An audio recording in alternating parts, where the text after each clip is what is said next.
Hey guys, tonight we're heading somewhere hot, ancient and totally unpredictable. Welcome to the edge of the Nile, where you've got one season to plant, one to harvest and one to hope the river doesn't completely destroy your life. The ancient Egyptians built their entire world around this watery beast, trusting it to feed them, bless them, and occasionally not wash away everything they owned. And yeah, spoiler, you probably won't survive this. Unless you've got a thing for mud, crocodiles and deeply symbolic farming calendars. So before you get comfortable, take a moment to like the video and subscribe, but only if you genuinely enjoy what I do here. Oh, and tell me where you're watching from and what time it is. I always love knowing if we're syncing up across the time zones. Now, dim the lights, maybe turn on a fan for that soft background hum, and let's ease into tonight's journey together.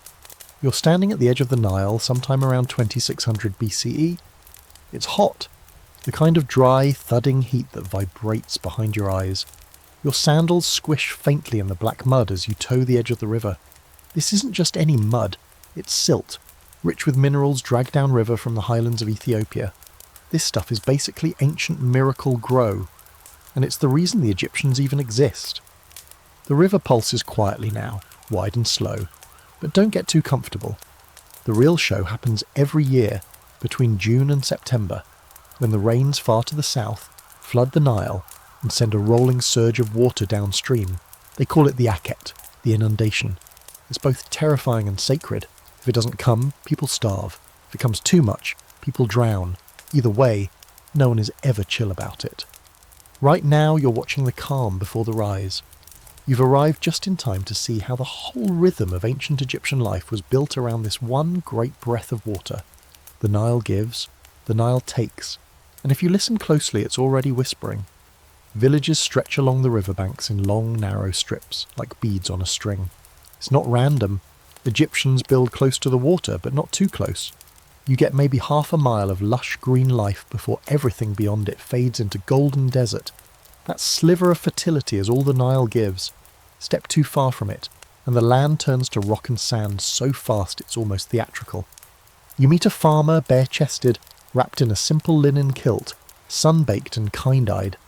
His name's something like Kamehat. He's got his eye on the river the way a gambler watches the dice. You ask him what happens if the flood's too high. He doesn't laugh.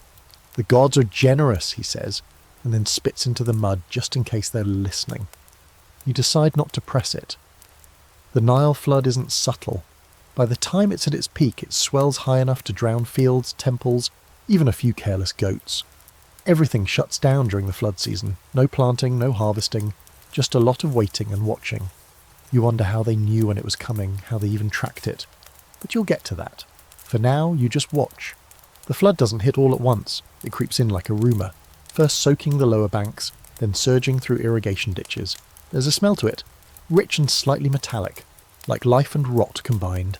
Frogs sing, bugs go wild, crocodiles show up looking smug, everyone's tense. But there's also a weird kind of celebration in the air, like this is the Nile's annual performance and no one wants to miss the opening act.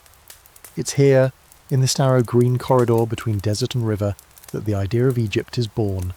Geography decides everything. If the Nile didn't flood, Egypt would have just been a sunburnt afterthought. But because it did, reliably, miraculously, it became one of the greatest civilizations on Earth. You squint downriver and spot a couple of kids playing in the shallows, throwing reeds like spears and screaming with delight. Their mother shouts for them to come back before the river rises. It comes fast when it's ready, she warns. You believe her. You're starting to realise that life here isn't really about land or people. It's about the water, and whether it's in a good mood. Here's your historical fact for the night. The Nile's flood was so consistent, almost like clockwork, that ancient Egyptian society could plan its entire agricultural cycle around it. 3 seasons neatly divided: Akhet, flooding; Peret, growing; and Shemu, harvesting. No Nile school closings or weather delays here. The river ran the show, and the people adapted. Quirky fact: ancient Egyptians believed the Nile flood was caused by the tears of the goddess Isis, weeping for her murdered husband Osiris.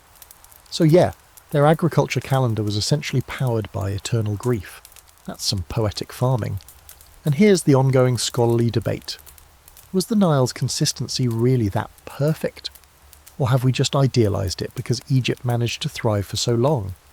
Some historians argue that droughts and flood failures were far more frequent and devastating than we like to admit. Maybe the Nile wasn't as dependable as its reputation suggests. Maybe Egyptians were just really good at managing chaos.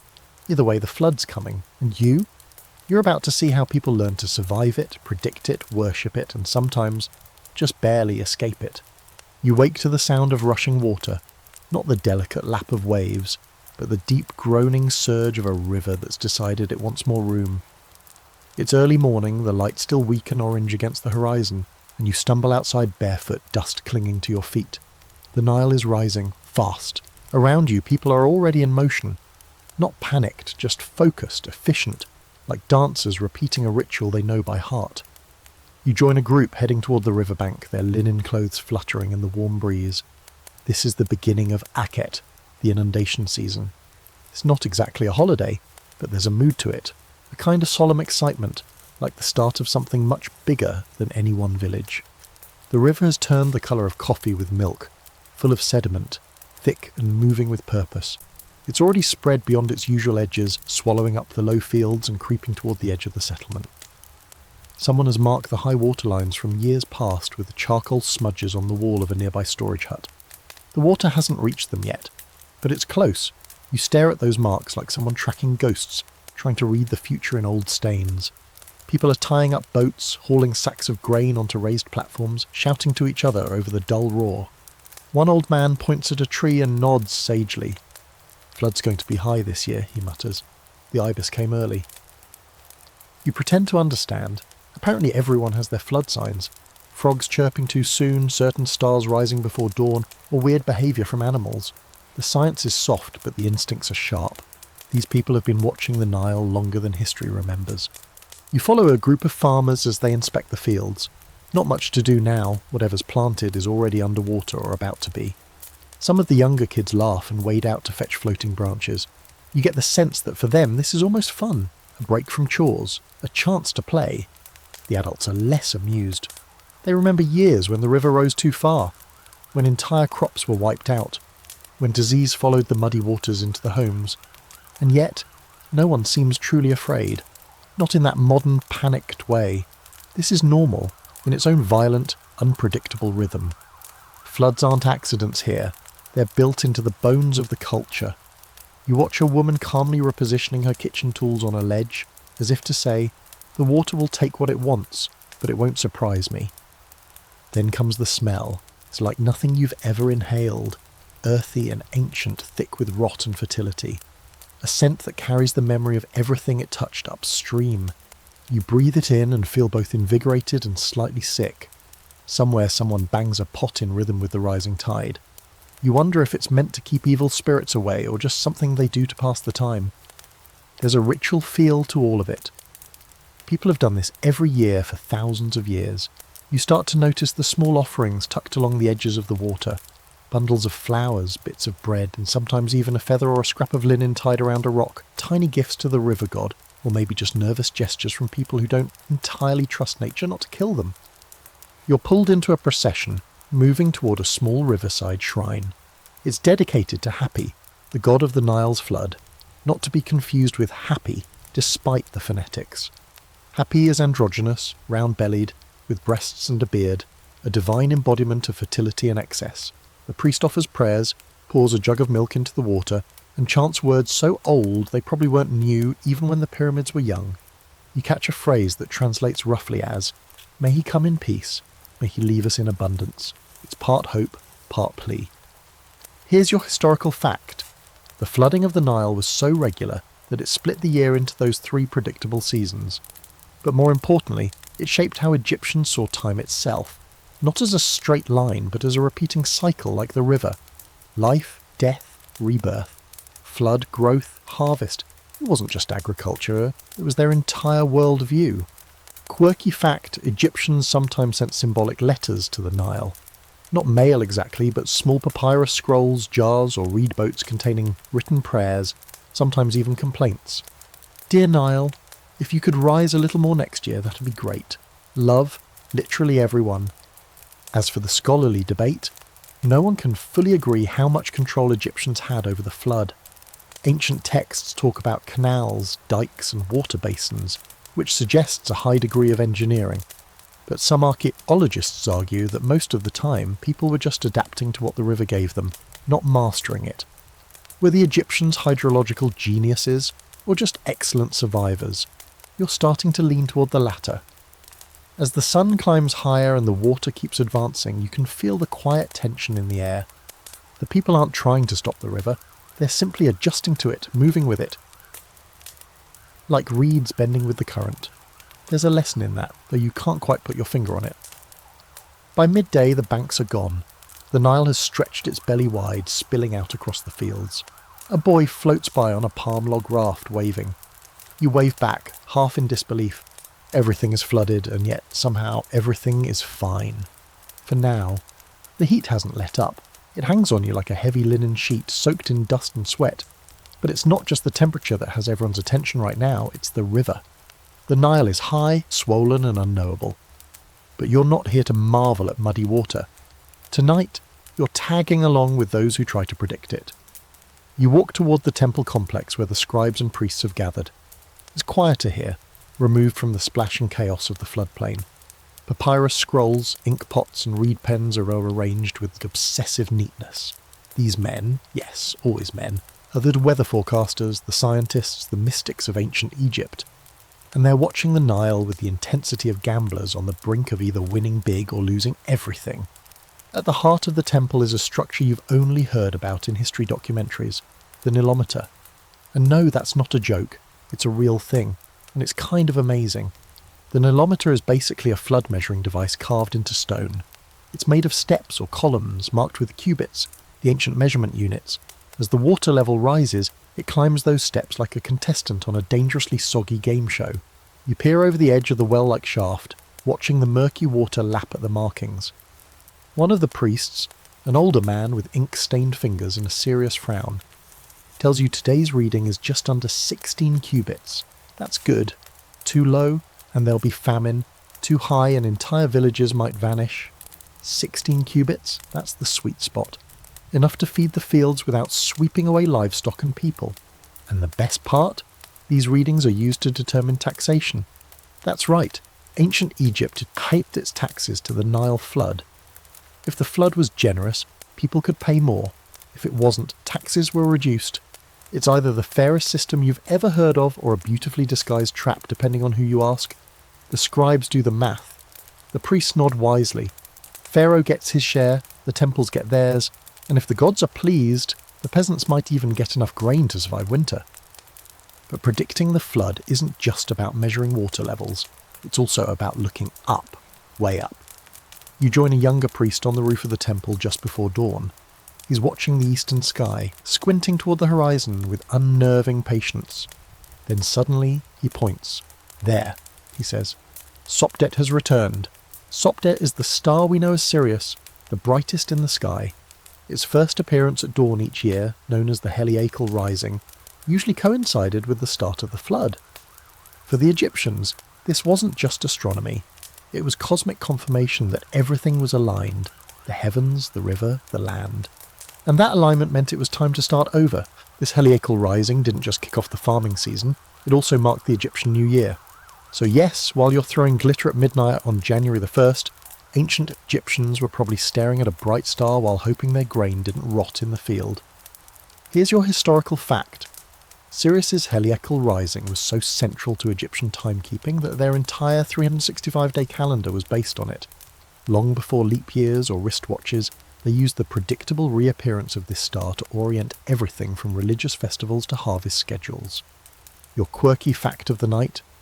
Some Egyptians believed that the Nile didn't flood because of rain, but because it was somehow connected to a hidden underground source, an otherworldly river flowing beneath the earth. When it rose, so did the Nile. This fantasy plumbing system made total sense to them, and honestly it kind of adds to the mystical charm. And now for the scholarly debate. There's still argument among Egyptologists about just how accurate their flood predictions really were. Did their measurements truly give them an edge? Or was it more of a ritualistic reassurance, like shaking a magic 8-ball that always says ask again later? Some say the Nilometer was surprisingly precise. Others say it was ceremonial bling with a decent PR team. Back on the temple steps, the priest unrolls a scroll and logs today's reading with careful strokes. You watch him pause before writing the number. Just a second's hesitation, like he's weighing the future in his hand. You want to ask him if he really believes he can read the river like a book, but you don't. Because honestly, by now, you kind of believe it too. Down by the water, a boy shouts as a crocodile surfaces and glides silently past. A priest nearby doesn't flinch. "It's a good sign," he says. "They follow the flood." You wonder what would happen if the crocodiles didn't show up one year. Would that mean the flood would fail? Would people panic? You're beginning to see that in ancient Egypt, the Nile isn't just water. It's math and myth. It's science and superstition. It's an unpredictable guest that everyone expects to show up like clockwork, wearing different moods and bearing different gifts. And no matter how much they measure, chart and pray, the people still wait with bated breath each year to see what kind of river they've got. The sun climbs higher. The readings are recorded. The star has risen. And now, Egypt holds its breath, suspended between knowing and not knowing, between the scribe's calculations and the river's will. You step away from the temple, the scrolls, and the stargazers. The water is still rising, slowly, surely. You can feel its pull, ancient and endless. Whatever's coming next, it starts here, with the watchful eye of a priest, a star's soft return, and in a river that has absolutely no obligation to behave. You wake up to the sound of squelching, not birds or wind, just the endless, wet squelch of feet moving through soggy ground. The Nile has peaked overnight, and now it's everywhere. Waterlogged fields stretch out like an endless lake, reflecting the pale sky. In the distance, small islands of homes and granaries perch above the waterline like stubborn turtles, refusing to be swallowed. You trudge through the muck with a small crew of villagers headed toward the edge of the fields. Today's job, reinforcing the edges of the irrigation basins. You don't get a break just because everything's underwater. The Nile's flood isn't just tolerated, it's turned into a giant muddy gift, and the people here know exactly how to unwrap it. They hand you a brick, not a modern one. This is handmade, sun-dried mud laced with straw, light but fragile.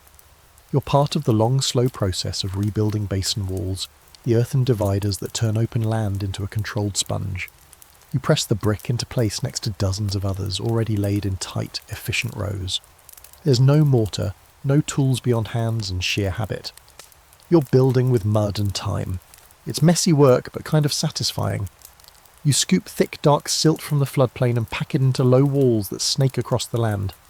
These walls will hold the water in long after the flood recedes, giving the fields time to soak up every last drop. It's irrigation in its rawest form. Less pipes and pumps, more patience and shovels. You learn that these basins aren't randomly placed. They are carefully mapped out, designed with an understanding of the land's contours and how the water flows. Some date back hundreds of years, passed down and reshaped by generations. There's no blueprint, just the living memory of the flood's behaviour. Everyone remembers when this corner collapsed, or when that channel overflowed. They adjust. Always. You wander a bit and find an older farmer named Menna smoothing out the side of a channel with a flat stone. His hands are the colour of baked clay, and his face is a map of sun and squint lines. He tells you this year's flood is generous. High, but not too high. The gods smiled this time, he mutters, or maybe just didn't sneeze. He chuckles at his own joke, but then goes back to work like it's the most serious thing in the world. As you walk along the edge of one basin, you realise how much labour the flood actually creates. You'd think everything would pause during this season, but the opposite is true. There's an urgency to it, a knowledge that this water won't last forever. The Nile gives, but only for a short window. So every hand is busy turning chaos into productivity. And the mud? Oh, it's glorious. Thick, black and rich beyond belief. This isn't the lifeless sludge of modern rivers. This stuff glows with potential. It clings to your skin like a second, grittier body. Menna tells you it's sacred, a gift from the south, he says, referring to the Ethiopian highlands, though he pronounces it with reverence like it's a divine bakery baking bread just for Egypt. You try planting a few barley seeds in a small corner of newly exposed silt. You can almost hear them sigh in pleasure. This is the best soil on earth, and you get why.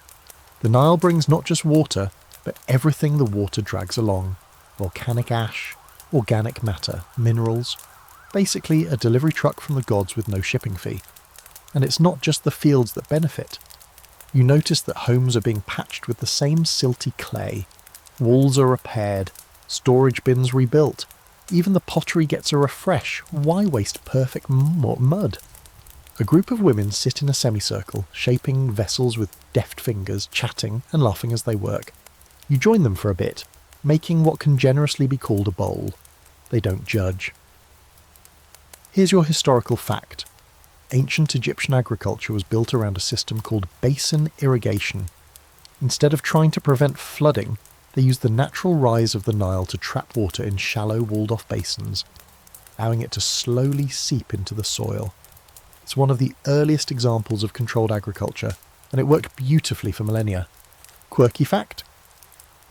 Some texts mention the creation of mud cakes used to mark field boundaries, basically edible survey markers. Nothing says property line like a cake you can eat if negotiations get tense. As for the scholarly debate, Egyptologists still argue how centralised all this engineering was. Did the state control irrigation, sending royal crews to manage floodwaters across the kingdom? Or was it more of a grassroots thing, with local farmers doing their own mud math? The truth's probably somewhere in between, a patchwork of local genius occasionally hijacked by the bureaucracy. You spend the rest of the afternoon walking the edges of the flood, watching the land take shape again beneath the retreating water. Kids are already testing shallow spots with sticks, poking at wriggling fish stranded in the mud. A group of teens rolls a boulder across the mouth of a canal, giggling as it redirects the flow. Everyone here is a part-time engineer. By evening, the silt has dried just enough to walk without sinking. The air smells faintly of clay and sun-baked moss, and for the first time since you arrived, you get it. The flood isn't the enemy, it's the challenge, the test, the great opportunity. Every year the Nile wipes the slate clean and dares you to build something again. And the Egyptians, they always rise to meet it. You wake to music, not flutes or harps, but hammers, shouts and the scraping of stone. The river's still high in places, but the water's begun its slow retreat, and already the noise of construction fills the air. Not temples this time, not tombs. Today you're going to witness something different. The machinery of rule itself. Because when the Nile floods, it doesn't just shape the land, it shapes power. And nobody understood that better than the pharaohs. You join a caravan moving toward a raised platform outside a city's edge. From the looks of it, some kind of inspection is underway. Priests and scribes stand in orderly lines, their scrolls tucked under arms. Farmers kneel on mats beside piles of barley, waiting to have their taxes assessed. In the centre, under a golden parasol that catches the sun just right, stands a figure whose presence bends the space around him. The Pharaoh. You can't help but stare. He's more than a king, he's a divine middleman, half human, half god, and totally in charge of the Nile. Not literally, of course, he doesn't summon the river like a water wizard, but to the people he might as well. If the flood is good, the Pharaoh gets credit.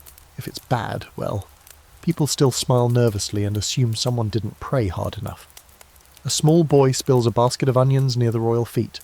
Everyone flinches, but the Pharaoh just laughs and waves him off.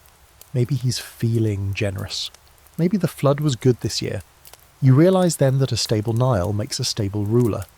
The river's predictability props up the illusion of control, and that illusion is the glue holding everything together. You move closer to hear a priest delivering a report. It's all about basin coverage, flood depth, and crop estimates. The numbers are impressive. Enough barley to feed the army and then some. The scribes nod, satisfied. Taxes will be high this year, but not backbreaking. And thanks to clever flood management, most of the field stayed intact. Later in the temple complex, you see a different side of this control. Carved onto the walls are scenes of the pharaoh smiting enemies, building canals, offering gifts to Happy, the Nile god. It's all propaganda, but it's beautiful propaganda. Stone reliefs show him diverting the river with a wave of his hand. Of course, you know better. Diverting a river takes an army of labourers and enough mud bricks to build a city. But myth and leadership go hand in hand here. The pharaoh rules because he is seen to control chaos, especially watery chaos. You're invited to visit one of those labour crews the next morning. It's an early shift, the sun not quite above the horizon yet, but the workers are already awake. You expect complaints, grumbling, maybe some light revolution talk. But instead, there's laughter. casual teasing, even songs. These aren't slaves. Most are farmers working during the off-season, part of a kind of national public works programme. During Akhet, when the fields are underwater, they build. You meet a man named Dedu who's helping to extend a canal near the edge of the city. He explains that this is his third flood season working on state projects. The pharaoh feeds them, clothes them, and gives them a little barley beer. It's hard work, but steady, and it earns good karma. Better to dig with a full belly than watch the river swallow your land, he says, handing you a shovel. You try not to look horrified, and honestly it makes sense. With the fields flooded, agricultural work is paused. Rather than let labour sit idle, the state organises massive building projects, temples, canals, dikes, sometimes even pyramids. It's economic genius. Flood season becomes build season. Everyone stays busy, everyone eats. Here's your historical fact. The Great Pyramid of Giza may have been constructed in part using labour mobilised during the flood months. With agriculture on pause, skilled and unskilled workers were redirected to massive state projects. It wasn't forced labour in the way we often imagine. It was part of a highly organised seasonal workforce. Quirky fact. Egyptians didn't have weekends, but flood season was often a time of reduced labour for many farmers. So yes, technically the Nile gave them vacation, if you count hauling 500-pound stones a break from ploughing wheat. And now for the scholarly debate. Historians argue over just how voluntary this seasonal labour really was. Some believe it was a civic duty with decent compensation. Others suspect it was more like voluntary with consequences.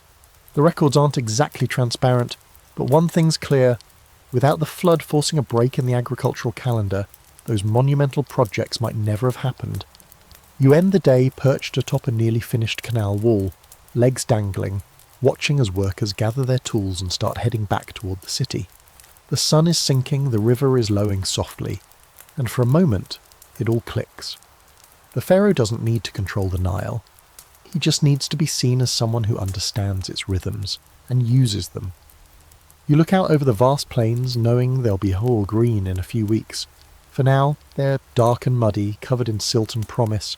The river may be unpredictable, but the people? They've made a system out of surrender. They've turned a flood into a foundation. And their king? He stands not above the water, but because of it. You wake to chanting. Low and melodic, it drifts through the air like incense, winding its way between palm trees and over the rooftops.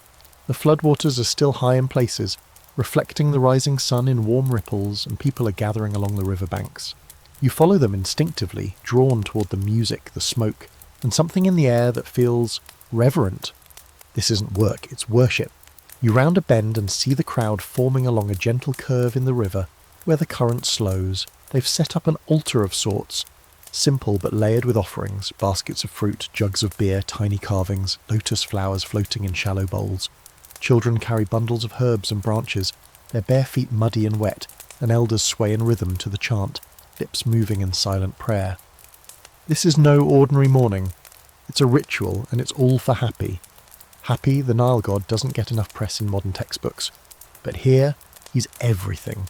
Not a storm god or a war god. No lightning bolts, no chariots, no vengeance. Happy is generous, fertile, round and calm. In every sculpture and painting, he's got a soft belly, drooping breasts, and a face that's half smiling, half meditative. He's often painted blue or green, a visual pun for life and water. You've heard of masculine gods, feminine goddesses, and chaotic tricksters. But Happy is balance, nourishment, the living embodiment of the Nile's pulse. The priest steps forward. He's older, draped in linen so clean it practically glows in the morning light. He holds a jar in both hands, raises it high, then slowly pours a stream of milk into the river. The crowd murmurs, more milk follows, a splash of honey, a bundle of bread wrapped in lotus leaves. These aren't extravagant offerings, they are practical, local. And yet in this moment they feel sacred. You kneel beside a teenage girl pressing tiny amulets into the wet earth. Her fingers are stained with clay and ochre, and she whispers names to each one as she plants them near the river's edge. You ask what she's doing, and she smiles shyly. Protecting my family, she says, asking Happy to remember our house when the waters leave. One of the charms is shaped like a frog, another looks like a grain silo. You're not sure if they work, but you're also not sure they don't. A little farther upstream, a group of boys is staging a mock flood. They've dug small trenches into the silt and are using sticks to direct tiny streams of water toward model fields. Basically a mud city with dollhouse-sized canals. One of them shouts, "I am happy! I choose where the waters..." The others cheer till someone's trench collapses, and a mini flood washes away half a pretend village. The crowd groans and then laughs. It's pretend, sure, but also practice. You realise this isn't just a religious ritual. It's part science, part superstition, part community therapy. Every year they go through this process. Praise the god, thank the river, offer tokens, tell stories, reenact the chaos and the control. It doesn't make the flood safer, but it makes it feel less wild, less personal. If the Nile rises too high or not enough, well, maybe someone forgot an offering. Maybe Happy just needs more milk next year. Here's your historical fact. Happy was worshipped throughout Egypt, but he didn't have massive temples like Kundab or Amun or Ra. His rituals were mostly local, small-scale ceremonies by the book water, often led by community priests or even regular families. He was the god of everyday survival, not royal conquest. Quirky fact. In some ancient depictions, Happy is shown tying together the two lands of Egypt, upper and lower, with a lotus and a papyrus, symbolising unity. So yes, the water god was also the kingdom's unofficial therapist, holding the country's identity together with a floral ribbon and a gentle expression. Now for the scholarly debate. Egyptologists have long debated whether Happy was ever considered a truly personal deity or more of a seasonal force. Was he someone you could pray to or just a symbolic figure meant to explain natural cycles? There's evidence for both. Some households had small altars to Happy, others only mentioned him during festivals. Either way, he mattered. Back at the riverbank, the ritual concludes with a slow procession. People carry torches, not for light, it's mourning, but for symbolism. Fire and water, opposites balanced. You follow the line of villagers as they walk parallel to the river, singing softly.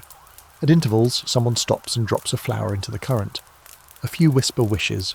One man throws in a scrap of papyrus with a scribbled message. It floats for a moment, then disappears under the surface like it was swallowed on cue. As the crowd disperses, you linger at the edge of the river. The offerings are already drifting away, breaking apart in the muddy foam. The milk is long gone, the bread is waterlogged, and yet the feeling lingers that maybe someone or something heard.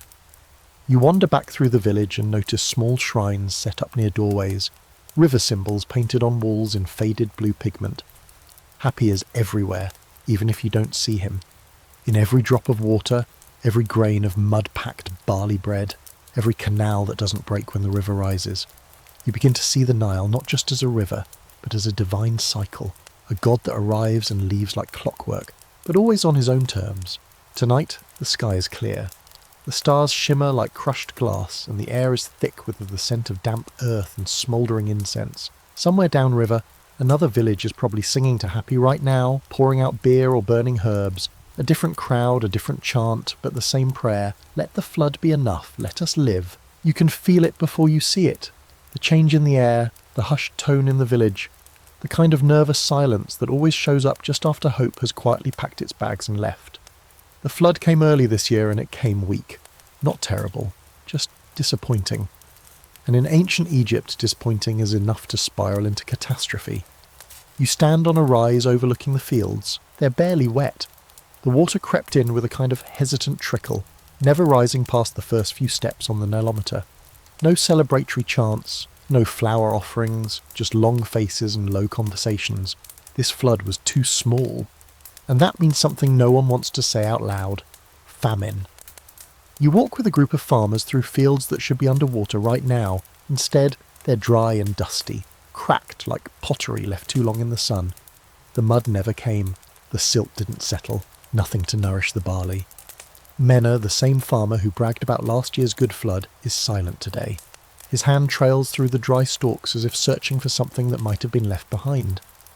It'll be a tight year, he mutters, then adds, if it's just one. The worst part, there's no one to blame. Not really. No war, no locusts, no foreign raiders, just a river that decided not to show up properly. For a society that depends on the Nile like a heartbeat, this isn't just frustrating, it's existential.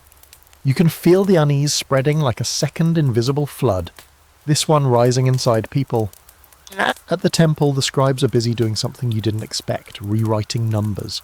Not cooking the books exactly, but adjusting grain projections, rebalancing taxes, even moving up the date of a planned food redistribution. They've done this before. You realise that while everyone talks about the grandeur of Egypt, the gold, the gods, the pyramids, it's these quiet moments of recalculation that kept the civilization running, not the triumphs, but the triage. And they are not panicking yet, just planning. The granaries, those towering mud brick storehouses you passed by without thinking, are now the most important buildings in town. Their doors are closed, guarded, and watched like sacred sites. Inside, the old grain waits, years of saving, surplus from previous harvests. The Egyptians knew this might happen. They always knew. That's why they never ate all they had, just in case the Nile didn't feel generous one year. But you also hear the whispers. People are afraid. They wonder if the gods are angry. Maybe happy is being ignored. Maybe Pharaoh didn't offer enough. Maybe it's the foreigners. Maybe it's the stars. The comfort of predictability is cracking, and in the space left behind, superstition creeps in like mould. Here's your historical fact. Egypt suffered multiple documented famines throughout its long history, many of them caused by consecutive low Nile floods. The Old Kingdom itself, the golden age of pyramid building, collapsed in part because the river failed too many years in a row. Civilization didn't die in fire, it died in hunger. Quirky fact, there's an ancient story about the famine stela, a carved inscription from the Ptolemaic period that tells of a 7-year famine during the reign of Pharaoh Djoser. In the story, Djoser prays to the gods, dreams of a flood, and builds temples in gratitude when the river finally returns. Whether it actually happened or not, it shows how deeply famine was woven into the Egyptian psyche. As nightmare and myth, and the scholarly debate, some argue that drought and famine were the real engines of change in Egypt, more than wars or dynastic squabbles. A bad flood didn't just cause hunger, it triggered migrations, revolts, economic reforms. It forced society to evolve. Others push back, saying Egyptian resilience was so strong that even multiple low floods weren't enough to truly break the system. The truth probably lies somewhere in the mud. You follow the path to a small household on the village's edge. A mother is measuring barley into baskets, her hands slow and careful, one for eating, one for trading, one for storing. Her youngest child asks when they'll have meat again. She smiles but doesn't answer. You help her carry the baskets to her roof, where the grain will dry in the sun. She's done this before. Everyone has. The village has changed. No festivals this season. No lazy afternoons watching boats glide across flooded fields. No singing in the canals. Instead, people sharpen tools, patch walls, check their reserves. The flood's failure hasn't killed anyone yet, but it's cut the margin of safety razor thin, and everyone knows that next year might be worse. You attend a small ritual at night. Not grand like before, not celebratory. This one is quieter. A priestess kneels at the river's edge and places a single onion in the water. That's it. No crowd, no chanting, no fireworks, just one offering for one god, in the hope that someone is still listening. You feel the weight of it all, the fragility. Egypt always looks so eternal in books, so permanent and in stone. But here in the real Nile Valley, you see it clearly. This place is only as strong as the river that feeds it. When the Nile thrives, Egypt sings. When it falters, Egypt holds its breath. You go to sleep hungry that night. Not starving, just light. You eat lentils and a flat cake of dried barley. No honey, no beer. The stars above are bright, cold and indifferent. The river flows on beneath them, quieter than before. Shallower. Still beautiful, but now you can see the danger in it too. You wake before dawn to the soft, rhythmic sound of something being ground. Not chanting, not river noise. This is human, deliberate. It's the sound of stone against stone, a mortar and pestle. Crushing grain. Slowly, endlessly. The light is dim, the air still cool, and as you creep outside, you see what looks like half the village already awake, already working. There's an edge to the morning that wasn't there before. People are moving with quiet purpose, focused not on the future but on survival. The flood has failed. Now comes the improvisation. You join a small circle of women sitting on woven mats, grinding barley into flour with focused, mechanical movements. A few children chase each other nearby, but even they aren't as loud as usual. You're handed a flat stone and a small pile of slightly discoloured grain. This isn't the good stuff. This is the backup, grain from last year, dusty and bitter, but edible. You begin to grind, trying to mimic the rhythm of the others. Your arms ache within minutes. This is food made by muscle. From time to time, someone spits into the dust. Not out of disrespect, but ritual.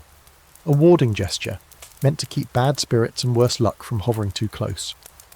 You notice a few small amulets tied around ankles, tucked into sashes.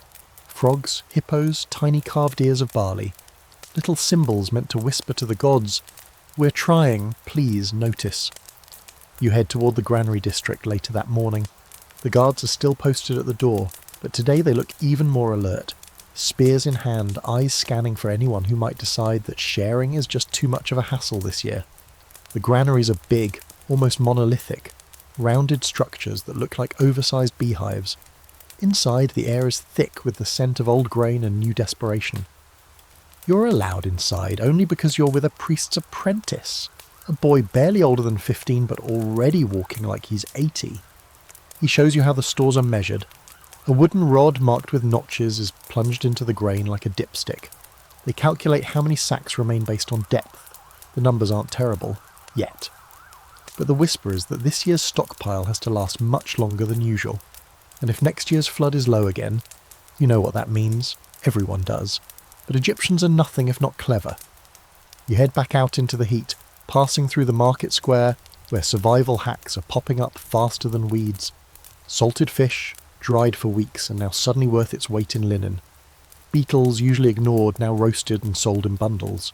One woman sells a bitter green paste made from river reeds. It smells like pond water, but people are buying. You even see a teenager chewing papyrus like tough licorice. You wonder if it does anything or if he's just tricking his stomach.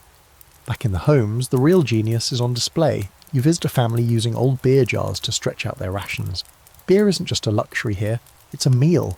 Thick, cloudy, and made with barely fermented barley, it's more like drinkable bread than a beverage. You help strain a new batch through linen cloth and try not to gag at the smell. The result is sour, warm, and oddly comforting. No one gets drunk. There's too little grain for that. But the beer fills bellies, and that's enough. Here's your historical fact. Ancient Egyptians didn't just rely on the Nile, they prepared for it to fail. Granaries were a core part of every settlement, and there were protocols for rationing during famine years. The ability to store surplus food was one of the reasons Egyptian civilization lasted so long, resilience through planning.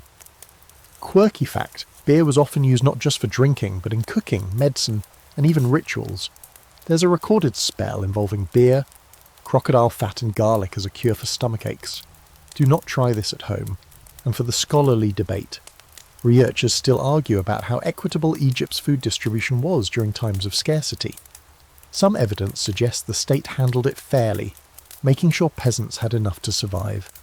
Other sources hint that the temples and elites hoarded grain, while rural families quietly starved. It's hard to know, after all. The starving rarely write history. That night, you attend a village meeting, not official, just quiet murmurs around a fire. They're discussing whether to send a group south, toward a neighbouring settlement that reportedly had a better flood, trade maybe, or a little begging, or worse. The word migration is mentioned, but quickly silenced. No one wants to think about leaving the Nile. Instead, they talk strategy. Which canals still hold water? Which gods haven't been properly thanked? Whether the rats in the storage pits are a good omen, they're not, by the way. One man insists the flood will return next year. Another mutters about bad stars. You just listen, aware that even ancient Egypt, eternal, gold-plated, carved in sawn stone, was always one bad flood away from unravelling. The next morning you wake hungry again. Not starving, just aware of your stomach, of the silence in the house, of the way even laughter feels softer now.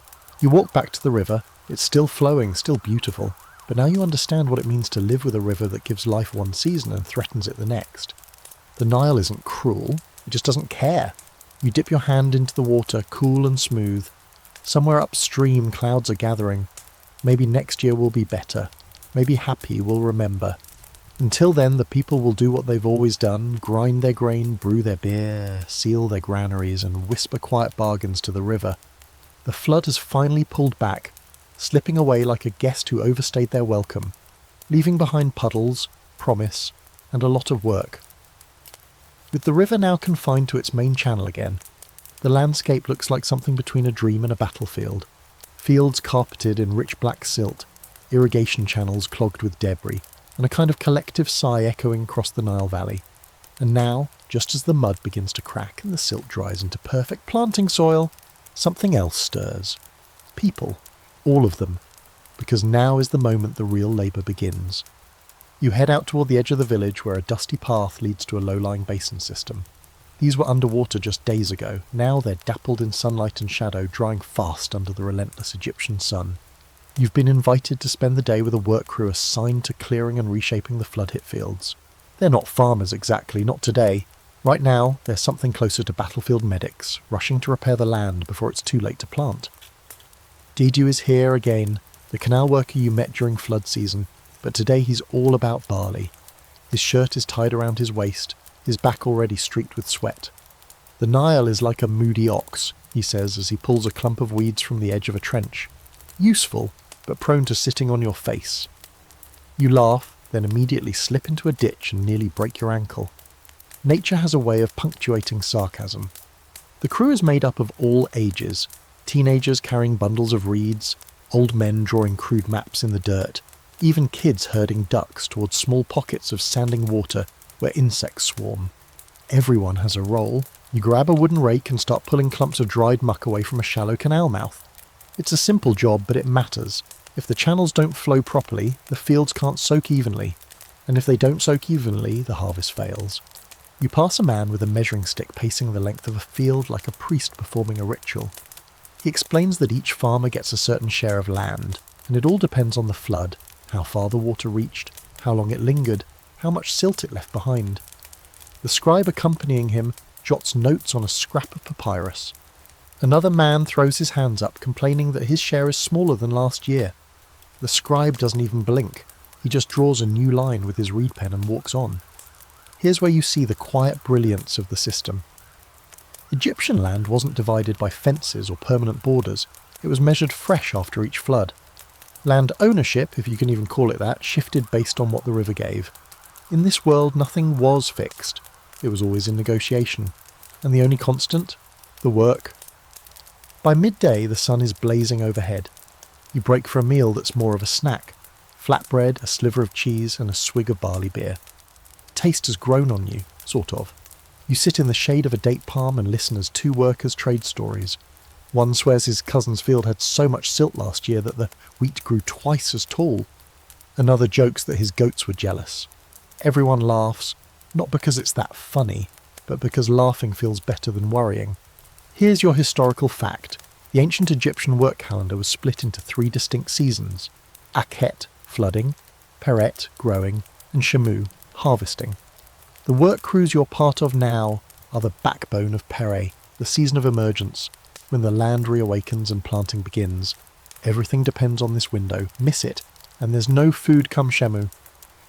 Quirky fact, some surviving texts suggest that farmers would sing to the fields as they planted, calling the barley their children and the earth their patient wife.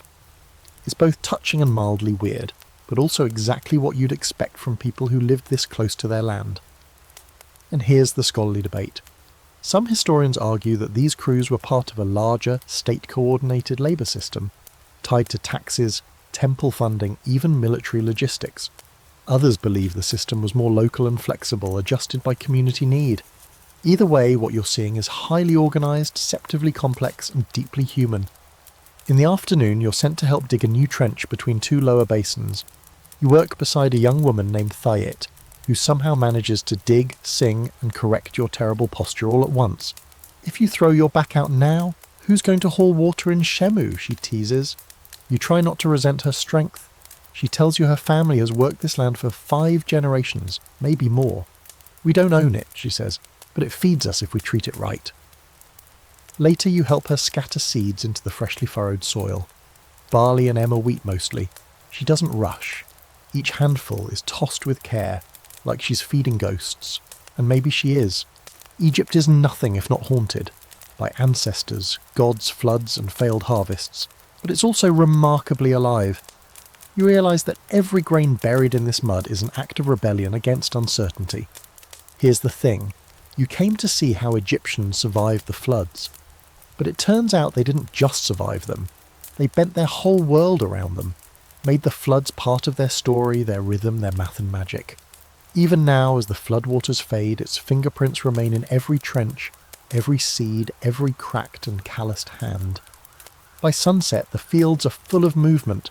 Sowers scattering grain, kids chasing after escaped ducks, water flowing neatly through reopened canals. You're covered in mud again. Naturally, your legs ache, your arms burn, and you smell like a combination of bread and river muck. But there's something beautiful about it all, something sacred in the sweat. You sit beside Thayet one last time, watching the sky go pink over the Nile. Next year, she says, almost to herself, Hapai will be kinder. You don't ask what she'll do if he's not, because you already know. The morning comes heavy with heat, the kind that settles into your bones before you've even had time to stretch. The Nile lies low and slow now, back in its riverbed, pretending like it didn't just spend 3 months flooding half the country. But you know better. You've seen what it left behind, not just silt and seeds, but trenches, walls, and an irrigation system that would make a modern engineer weep tears of envy, or possibly jealousy. Today you're diving headfirst into that ancient genius. You follow a narrow footpath out of the village and down into the Basin fields. But this time you're with a group of specialists, men and women with tools strapped to their waists, rolled reed maps under their arms, and the no-nonsense attitude of people who think in gradients and flow rates. These are the engineers of the ancient world.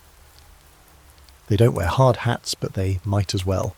Their helmets are their calloused brains, and their blueprints, the Nile. The first structure you come across is subtle, just a low earthen embankment running along the edge of a field. But it's not random. It's a dike precisely shaped and sloped, built to hold water during parade and guide it towards some channels. You crouch down and touch it.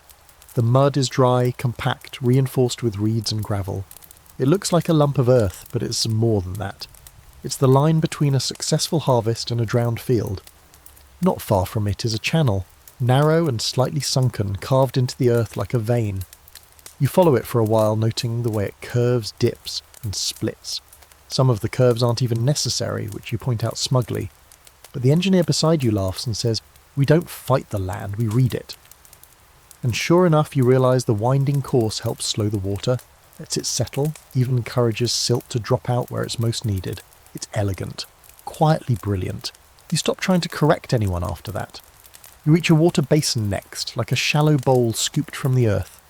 The edges are rimmed with old palm logs, lashed together with rope made from date fibres. A few boys are waist-deep in the muck, clearing debris.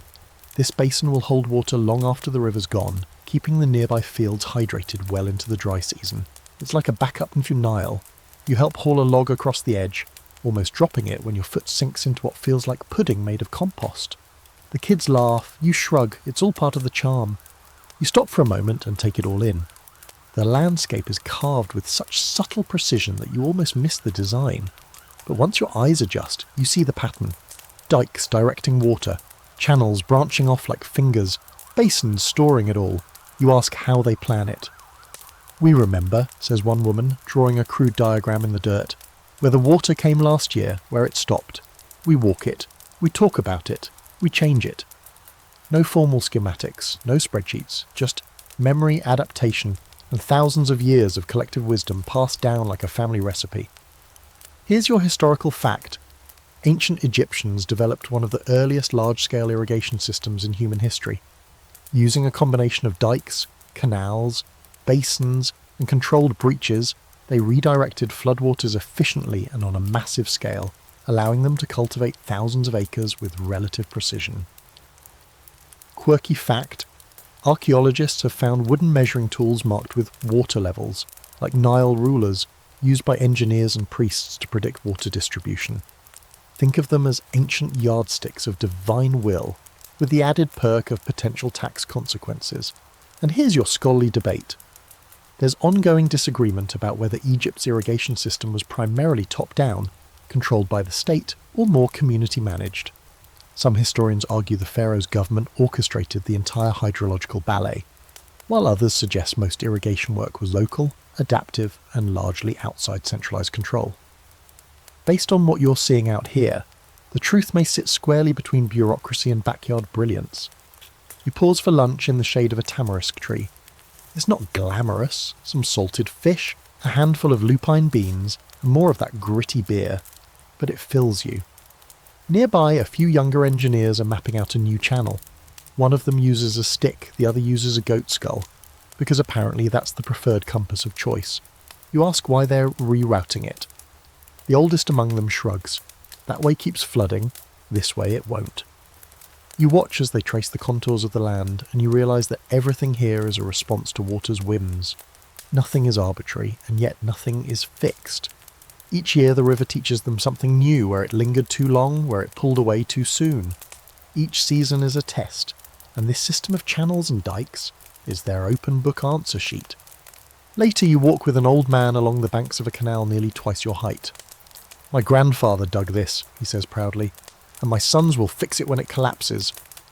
You ask him if it ever gets frustrating, all this maintenance, all this mud. He nods. Yeses. But when it works, you get bread. And just like that, it all makes sense again.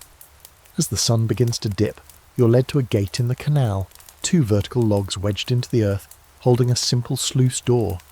It's manually operated, but incredibly effective. A young boy climbs up and opens it, letting water spill into a lower trench. The sound is instantly calming, a gentle gurgle that promises life. You realise then that this entire system is an act of faith. Faith in memory, faith in mud, faith in water behaving just close enough to how it behaved last year that the math still holds. You end the day standing on a low rise, watching the basin fields glow gold in the fading light. From up here, the land doesn't look chaotic. It looks like it was always meant to be this way. A living diagram, a breathing machine. The ancient Egyptians didn't build against nature, they built with it, quietly, patiently, brilliantly. And you're lucky to witness it. It's still dark when you're shaken awake by a soft hand on your shoulder and the smell of wood smoke. Someone hands you a chunk of coarse bread and a warm cup of something that might be beer or might be broth. It's hard to tell. Either way, you drink it, and before your eyes even fully open, you're pulled into the rhythm of the new season. This is Peret, the season of emergence, when the land that just weeks ago sat buried beneath Nile floodwaters now exhales and waits to be reborn. You follow a group of farmers headed to the fields, each carrying a simple tool, curved wooden hoes, baskets of seeds, bundles of reed markers. They walk with purpose, not speed. This season isn't about rushing, it's about rhythm. And rhythm, you quickly learn, is everything in the farmer's calendar. Diet is there too, the young woman you helped seed with barley during the basin clearing. She hands you a sharpened stick and tells you to mark out rows while she scatters seed. You ask how she knows where to place the lines, and she taps her head. "The calendar's in here," she says, smiling. "And in here too." She pats her chest. "The gods write it differently each year, but the story's always the same." You kneel in the soft, dark soil and begin dragging lines, feeling the subtle squish beneath your knees. The silt is thick and forgiving, cool against your skin, clings to your fingers like it doesn't want to be let go. All around you, farmers are humming low, droning melodies that seem more for themselves than for anyone else. You hum along off-key and no one corrects you. Each row gets its seeds. Barley in most places, emmer wheat in others. Some plots are reserved for flax, used for linen, and still others for onions, chickpeas or garlic. But grain is the backbone. Grain is currency. Grain is survival. It's measured, taxed, stored, and sometimes even baked into bricks and tossed at tax collectors when things get tense. You take a break at mid-morning, crouching under a palm frond canopy where someone's hung a few amulets. Frogs for fertility, cow heads for Hathor, and a painted eye of Horus, cracked but still watching. A small clay tablet nearby has dates carved into it. Not names of months, like you know them, but seasons, stars, flood levels. It's a farmer's record, tracking years like tree rings. Here's your historical fact. Ancient Egyptians used a solar calendar, with 365 days divided into 3 seasons. Akhet, flooding, Pere, emergence and growth, and Shemu, harvest. Each season had 4 months of 30 days, plus 5 festival days tacked on at the end of the year. It was among the earliest attempts to standardise time according to natural cycles. Quirky fact: farmers sometimes made personal calendars out of carved sticks or decorated pottery, marking the passage of time with dots, animals, or celestial symbols. One preserved example has a crude drawing of a goose next to a star, possibly a reminder of when to plant millet, or maybe just a farmer's doodle about a weird goose sighting. And the scholarly debate? While the calendar was well structured, researchers still debate how much the average Egyptian actually followed it. Was it strictly observed like a government-issued agenda, or did most people just use it loosely, adjusting based on weather, flood levels, and temple announcements?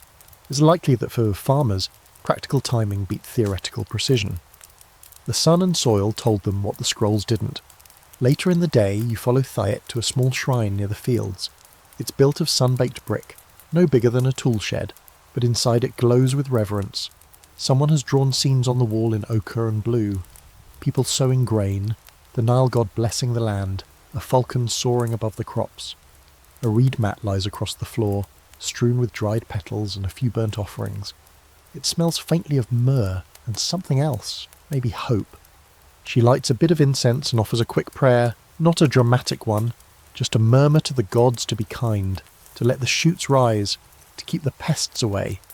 You do the same even though you're not entirely sure who you're praying to. You just hope someone's listening. Back at the fields, work continues. This time it's watering, using a system you've never seen before.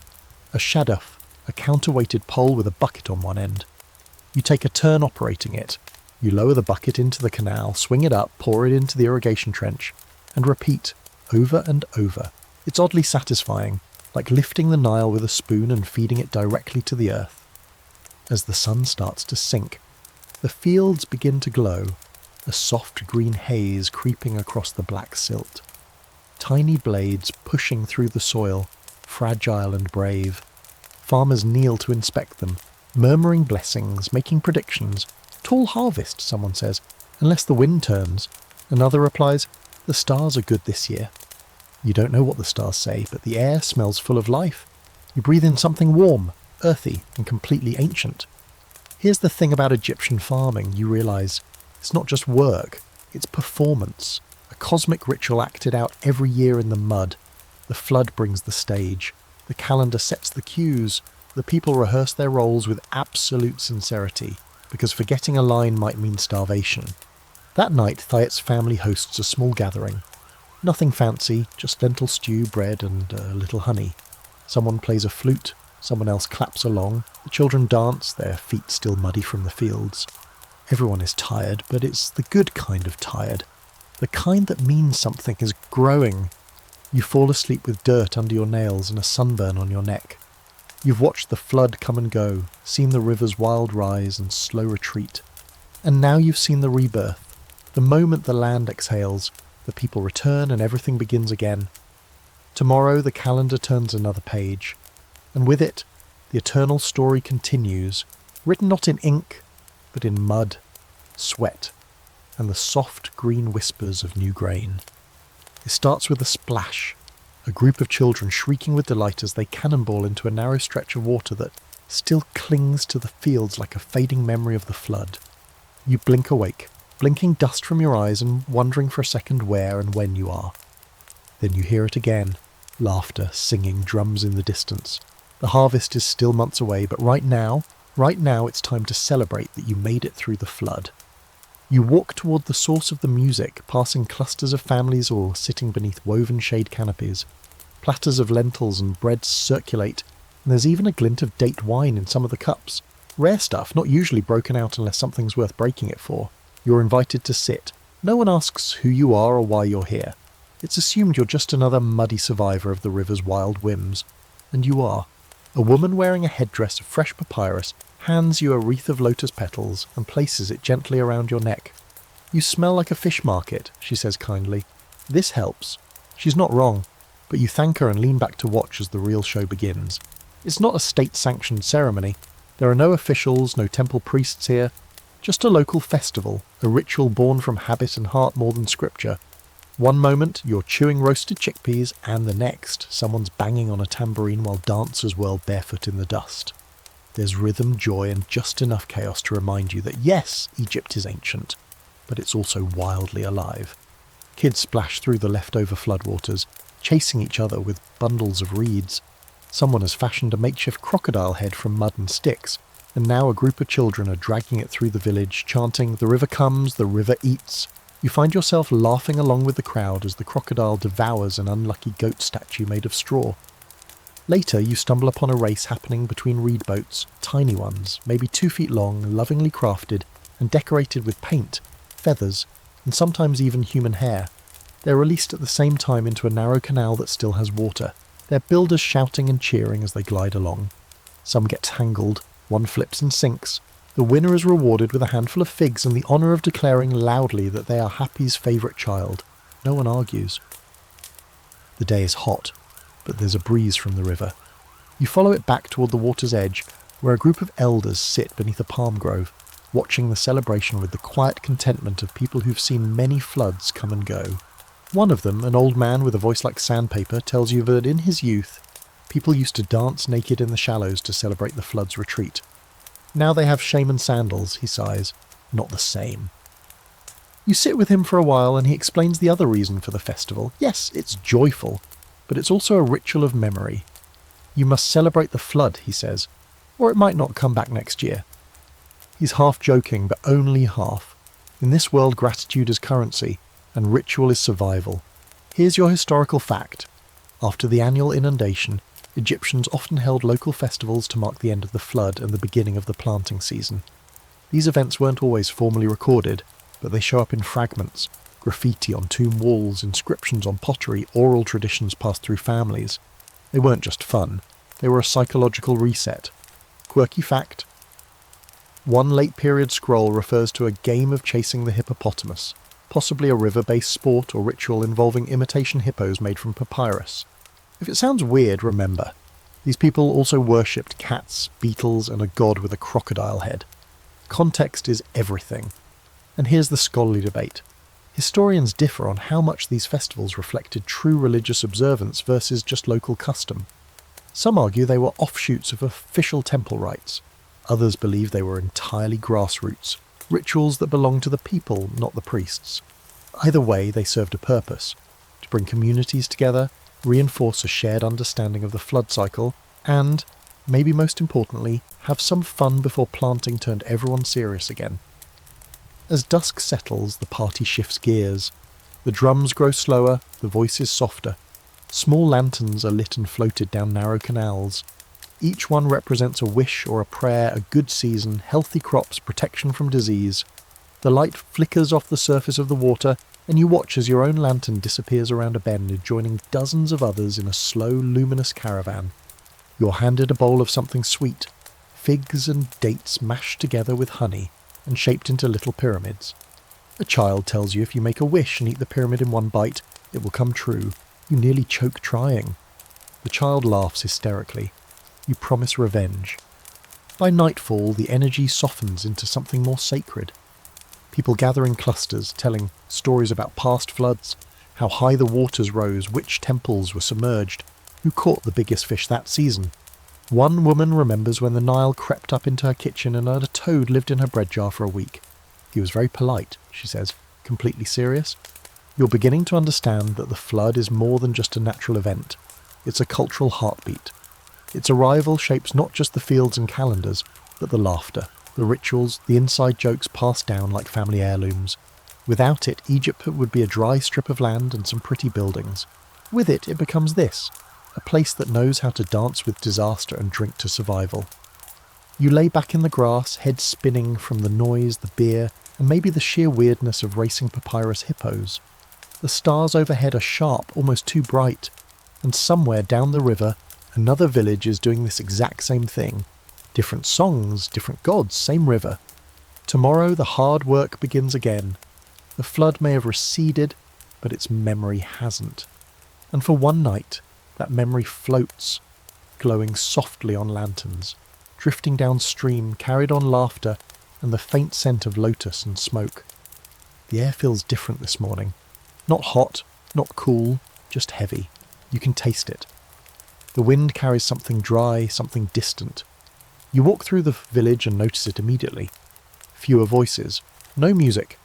The streets feel like they've had their volume turned down. Something's off. And it's not just the weather. You find Menna, the old farmer with the cracked hands and too many opinions, sitting outside his home sharpening a sickle that doesn't look like it's seen a good harvest in years. He looks up at you, then glances toward the horizon. "I've seen this before," he says. "Not often, but I've seen it." He doesn't mean the weather. He means the absence of the river. You headed down to the fields with a few others, and it's immediately clear. This isn't just a weak year. This is something worse. The barley hasn't come up right. The flax is yellowing early. The canals are nearly dry. You crouch beside a furrowed patch and dig your fingers into the dirt. It crumbles.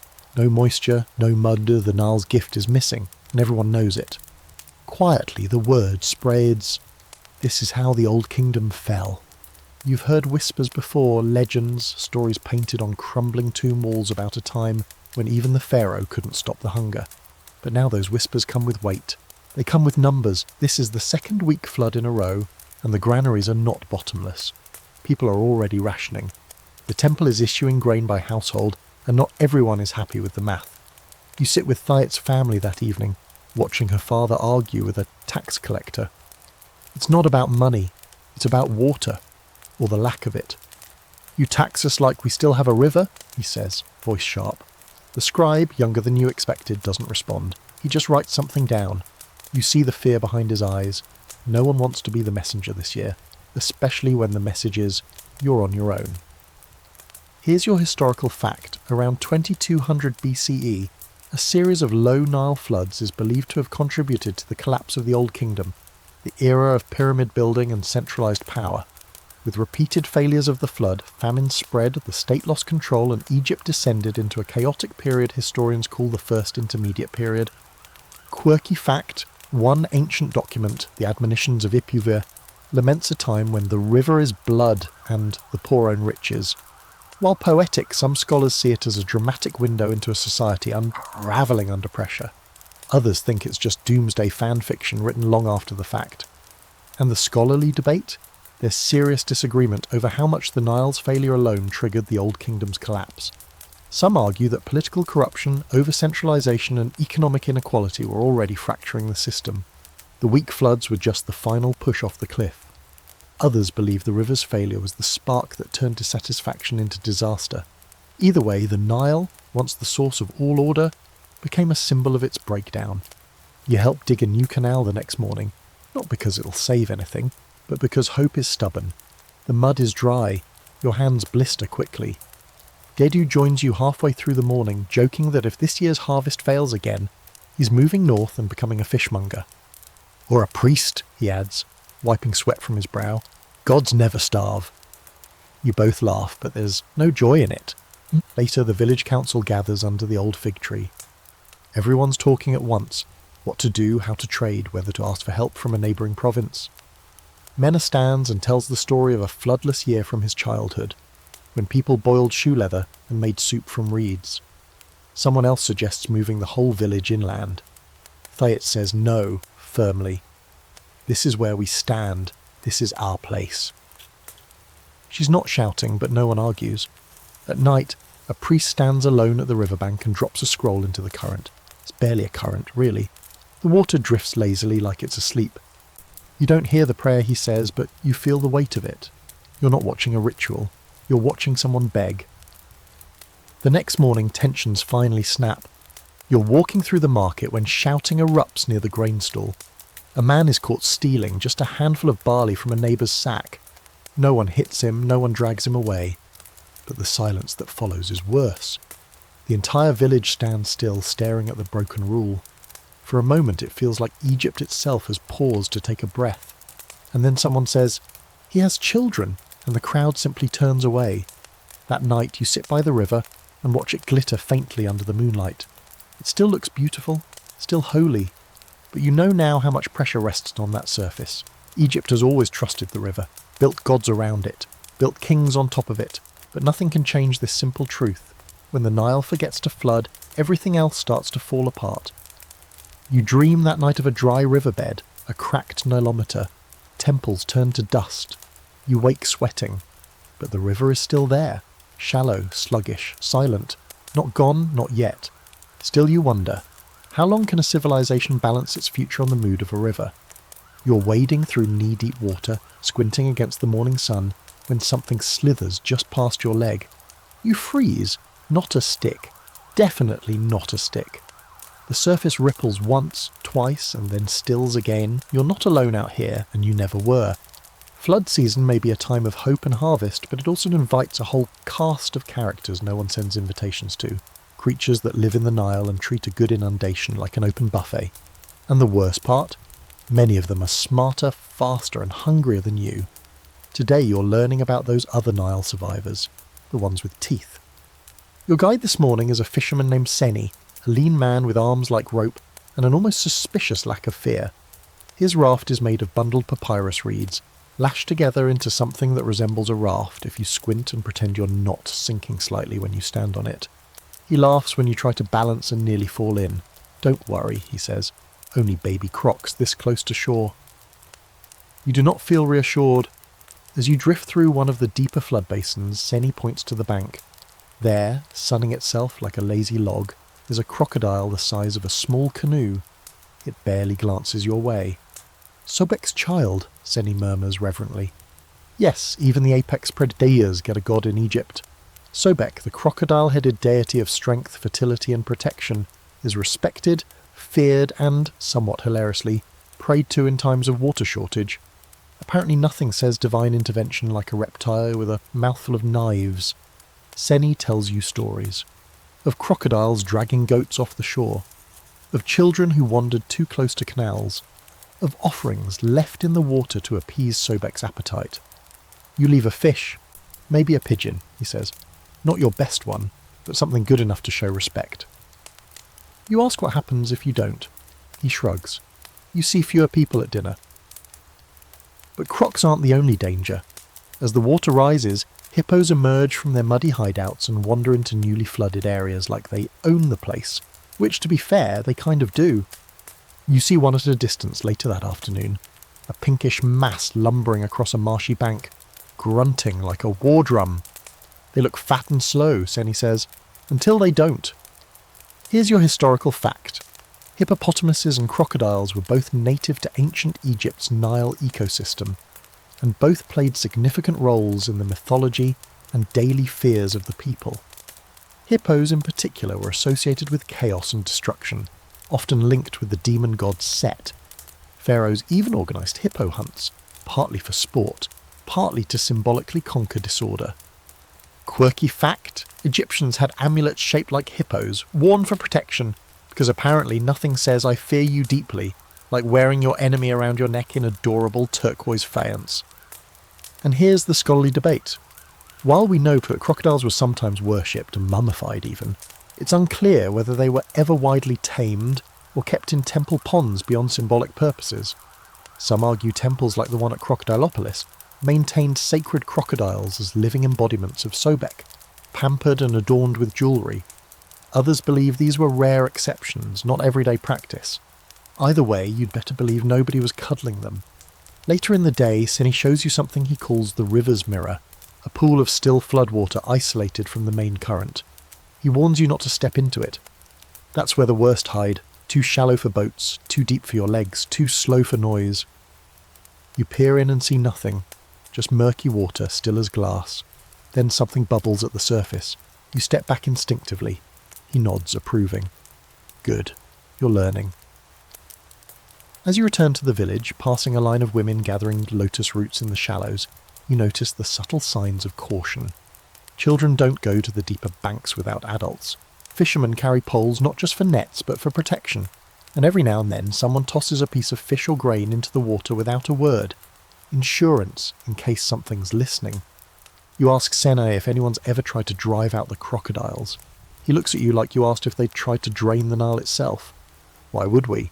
They're part of the river. You don't argue with the river, you just stay out of its mouth. That night, you sit by the fire, listening to tales that blend fact and fear so tightly you can't tell where one ends and the other begins. A man swears he saw a hippo charge a boat and crush it like a reed basket. A woman tells of a child pulled under and returned hours later, unmarked but forever silent. No one questions the stories. Everyone just listens. Here's the thing. Flood season doesn't just reshape the land, it reshapes the boundaries between human and wild. During these months, the river spills over into places it usually doesn't reach, and so do its creatures. What was once distant danger becomes intimate. You live with it, sleep beside it, sometimes pray to it. You close your eyes that night to the distant roar of something you pray is just a bullfrog. But even if it's not, you're learning what the Egyptians have always known. Fear is part of the river. It's baked into the flood cycle, as necessary and ancient as the water itself. And the crocodiles, they don't rule the Nile, they just remind you that you don't either. You wake to the creaking of ropes and the splash of oars against water. At first you think you're dreaming, then the smell hits you. Sweet reeds, wood pitch, and the faint but unmistakable funk of fish left in the sun just a bit too long. You sit up and realise you're aboard a narrow riverboat, floating silently through a wide canal fed by the retreating Nile. All around you, the floodwaters have transformed the landscape into a shimmering highway. And today, you're hitching a ride with Egypt's most underrated survival strategy, river transport. Your host is a merchant named Hui, a man with a salt-streaked beard and a knack for balancing amphorae with one hand gill, steering the boat with the other. His vessel is a reed and wood hybrid, narrow, shallow, and just sturdy enough to make you nervous when he jumps on the edge to adjust a sail. "Don't worry," he says cheerfully. "If we tip, I float. You, maybe." Hui's boat is loaded with jars of oil, baskets of dried dates, clay pots sealed with mud, and bundles of grain wrapped in linen. He's heading north, downriver, to a market town in the delta, and thanks to the flood, what would have taken days by land now takes a fraction of the time. This, he says, gesturing to the water, is the Pharaoh's best road. You glide past villages where courtyards sit half submerged, the water licking the bottom steps of homes built just high enough to stay dry. Children wave from rooftops. Fishermen paddle by on papyrus skiffs, casting nets with practiced ease. You even pass a temple where a narrow dock has become the new front entrance. The priest gives you a slow nod, half blessing, half warning. Or maybe he's just annoyed at the wake.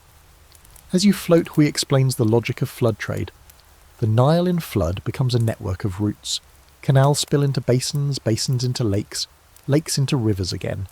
It's chaotic, yes, but also brilliant. Merchants like Hui wait for this time of year because it lets them bypass the desert paths, the donkeys, the heat. The Nile carries the weight. All they have to do is keep their balance and not lose their pots. He tells you that goods flow both ways, from Upper Egypt gold, grain, incense, from the delta fish, salt, papyrus, rare goods brought in from across the Mediterranean. And during flood season, these goods don't just trickle down, they move. Here's your historical fact. Ancient Egypt relied heavily on the Nile as a transportation artery. During flood season, when the river expanded far beyond its normal banks, it became even more vital. Goods, officials, farmers, and even soldiers used the water to move between regions. The river unified the kingdom more effectively than any road. Quirky fact, some boats were equipped with musical crews, harpists or flutists hired to entertain the merchants and rowers during long trips. Because if you're going to float through crocodile-infested floodwater, you might as well do it to a banger. And the scholarly debate. There's ongoing discussion about how much of Egypt's economy depended on centralised, state-run transport during flood season versus independent merchants like he. Were these journeys taxed, monitored, licensed? Some evidence suggests state granaries and temples controlled key docks and routes. Others believe the system was more open, allowing small traders to thrive as long as they kept the gods and officials happy. As the boat continues north, the scenery changes. The river splits into thinner channels lined with groves of date palms and thickets of papyrus so dense they look like green walls. Hui navigates with practiced confidence, tapping a pole against the riverbed every so often to check depth. He helps scoop out water that's pooled at your feet. It's a dry boat until it's not, he quips. You pass a group of workers constructing a floating platform, essentially a mobile market. Hui explains that during high flood, when villages are half submerged, some merchants build raft markets and float from town to town, selling everything from sandals to onions. Mobile commerce, he says, grinning. You're looking at the latest model. At one stop, Hui docks alongside a flooded granary. A young woman rows out with a basket of dried figs and trades for barley. No gold, no haggling, just a quiet nod and a fair exchange. You realise that for all its dangers, the flood brings connection. Not just water flowing through fields, but goods, stories, relationships. The Nile carries more than silt, it carries civilization. Later, as the sun starts to dip low on the horizon, you arrive at the market town. It's half water, half stone, with narrow walkways elevated above the flooded street level. You disembark, boots squelching, and follow He through a maze of stalls where everyone seems to be shouting at once. Fish glisten in woven baskets, spices tickle your nose, clay amulets shaped like fish, cats, and strange gods stare up at you from a blanket on the ground. The girl sells what she swears are anti-flood charms, even though it's clear from the state of her stall that they're not working. Here, the flood is not a disaster, it's an opportunity. Hui makes his sales, laughs with a few old friends, and barters for a fresh set of linen wraps. My wife says I smell like river, he says, which is accurate. You help him unload the last jar, your arms aching, your feet soaked, but your brain buzzing. You've spent the day on a system as old as the pyramids and twice as efficient. By the time you head back upriver, night has fallen. The stars reflect on the black surface of the canal like scattered coins, and the boat moves silently, cutting through the stillness. Somewhere out there, crocodiles drift. Somewhere upriver, farmers pray for just enough water, not too much, not too little. But here on the floodwater highways, things are moving. Goods, people, ideas. The Nile doesn't just flood the fields. It floods the world with motion. You wake to the sound of chanting, not the formal drone of temple priests, but softer, scattered voices drifting through the early light. It's not a festival, not a celebration, it's protection. As you step outside, you see them. Villagers moving quietly through the fields and along the canals, tying small charms to reeds, painting symbols on doorposts, dropping odd little bundles into the water. You've arrived in the season of superstition, when the flood is gone but its mystery still lingers, and everyone wants to make sure nothing dark got left behind.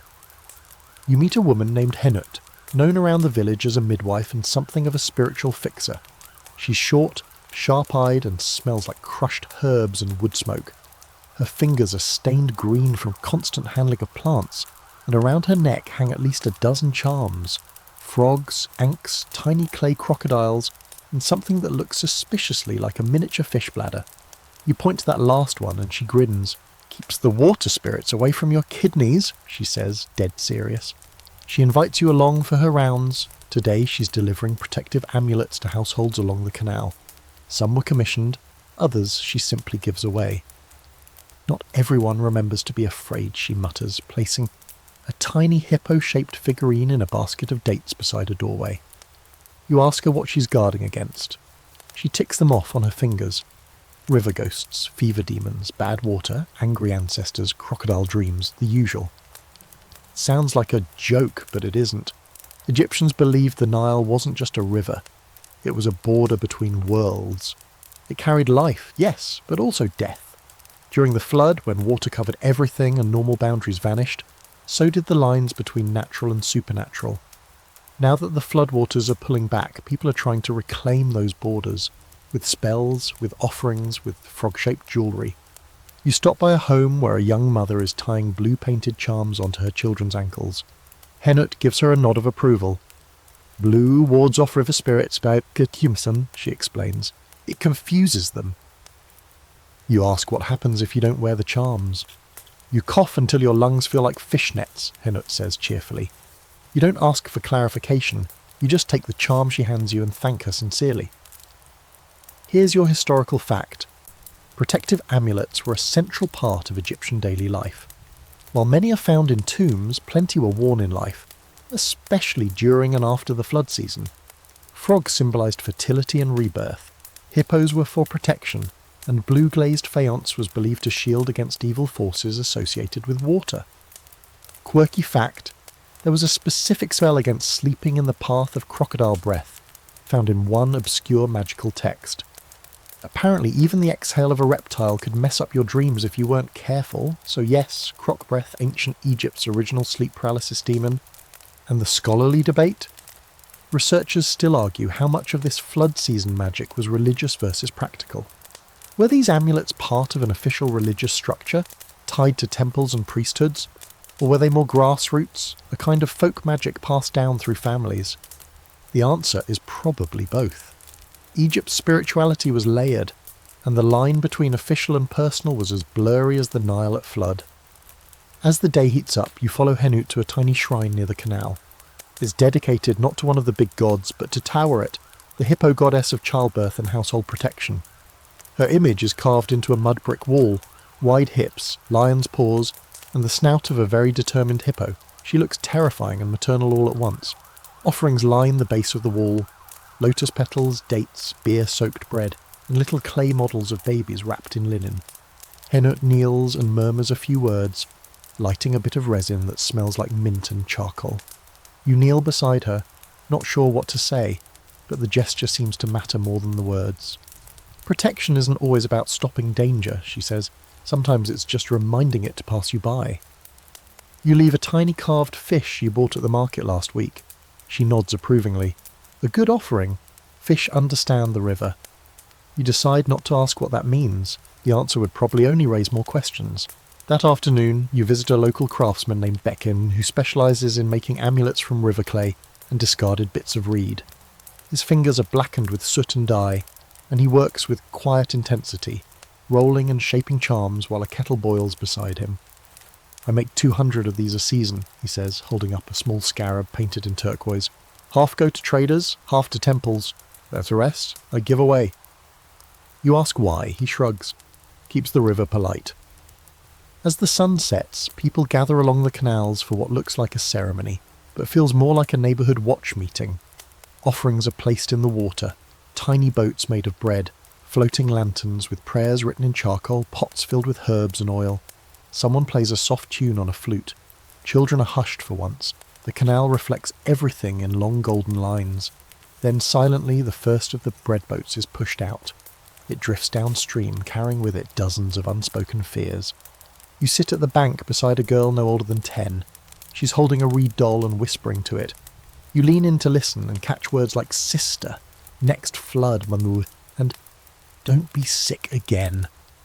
She notices you, smiles faintly, and gives the doll a little shove into the water. It floats gently, arms raised like it's ready for whatever comes next. That night, the village is quieter than usual.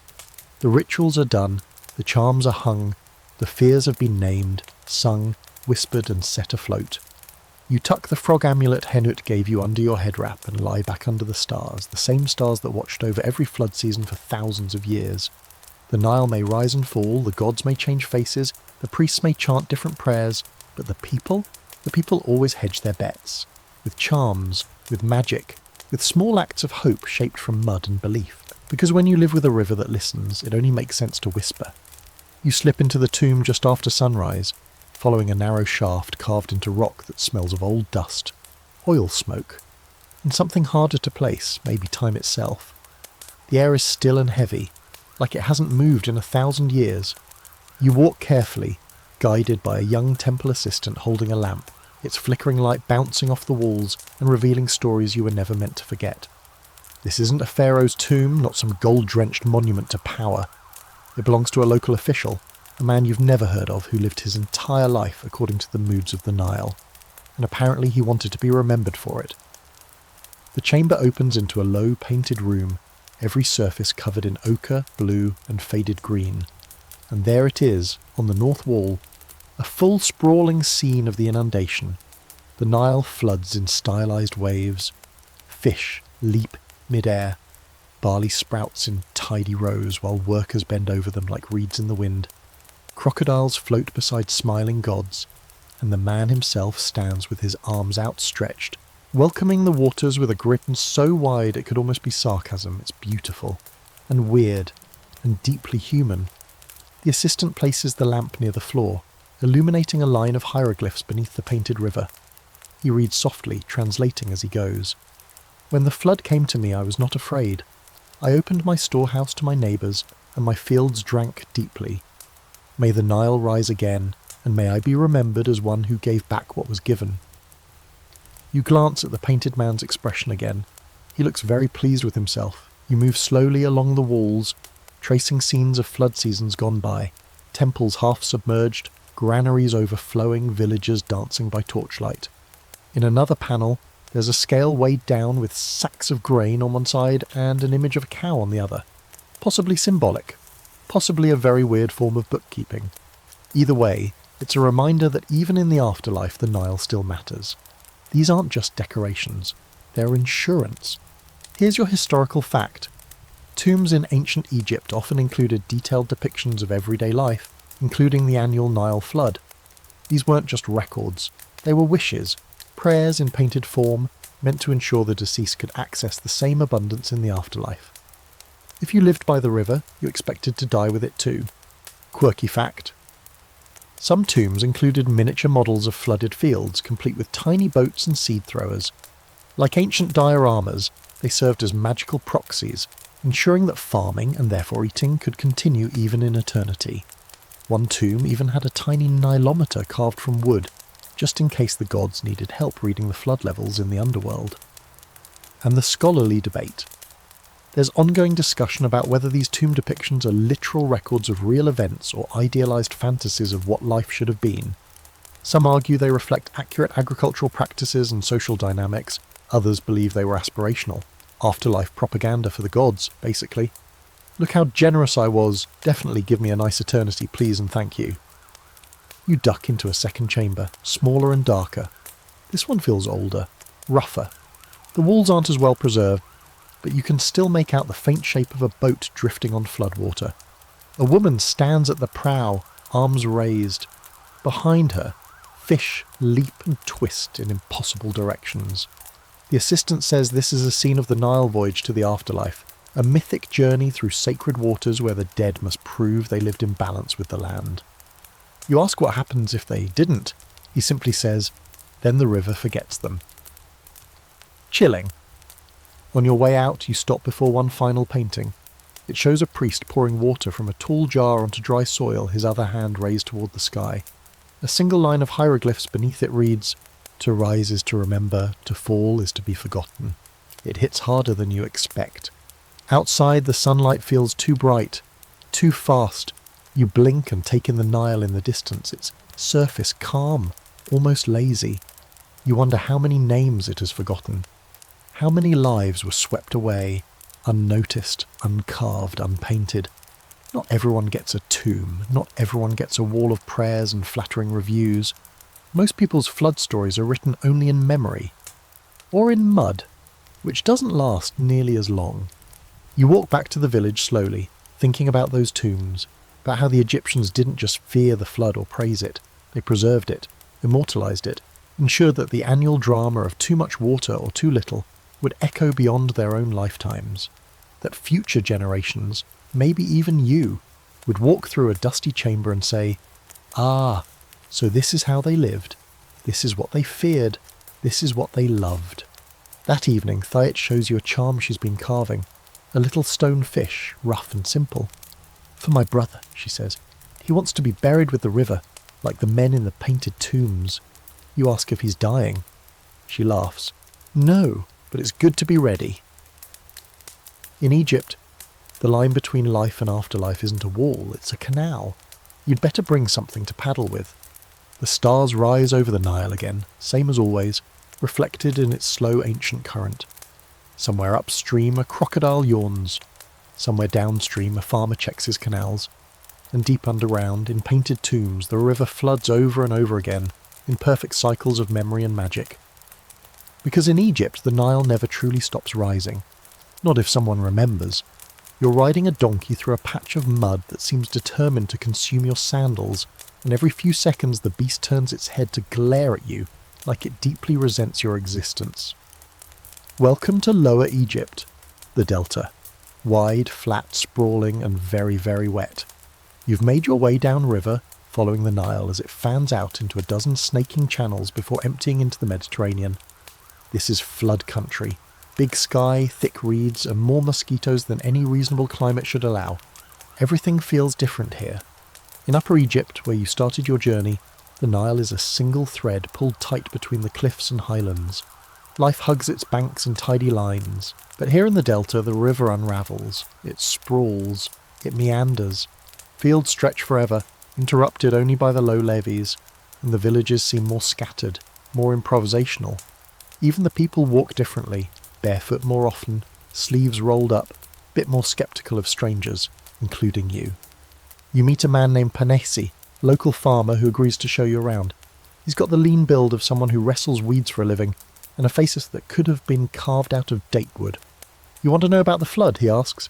Here, the flood doesn't visit. It moves in, changes the locks, and starts raising ducks in your kitchen. It doesn't take long to see what he means. In the delta, the Nile doesn't just rise and fall, it invades. There's no neat boundary, no cliff to hold it in check. Water seeps into every crack, every low spot. Homes are built on raised platforms or short stilts. Boats are tied up next to doorways. Children learn to swim before they learn to walk. During flood season, the ground itself becomes suspect. Step wrong and your leg disappears into what looks like solid dirt, but is actually marsh.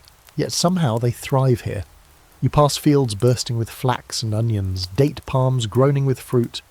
Panacea shows you a simple irrigation device. A bucket swing operated by two people pulling water from a sunken canal and pouring it into higher channels. It's exhausting but effective. The abundance here is wild, overgrown, slightly unhinged. Unlike Upper Egypt, where irrigation feels like geometry, the delta feels like jazz. Here's your historical fact. Ancient Egypt was divided into two regions, Upper Egypt in the south and Lower Egypt in the north. Despite what your compass might say, the delta region, with its complex web of channels and marshes, was more agriculturally diverse but also harder to control. It provided a massive share of Egypt's grain, fish and papyrus, but its people were notoriously independent. Quirky fact, some delta towns worshipped their own regional flood deities, minor river spirits you won't find in major temples. One particularly stubborn district had a fish-headed god who, according to a local tradition, taught people to breathe underwater. Make of that what you will. And here's the scholarly debate. There's ongoing discussion about how unified Egypt really was across regions.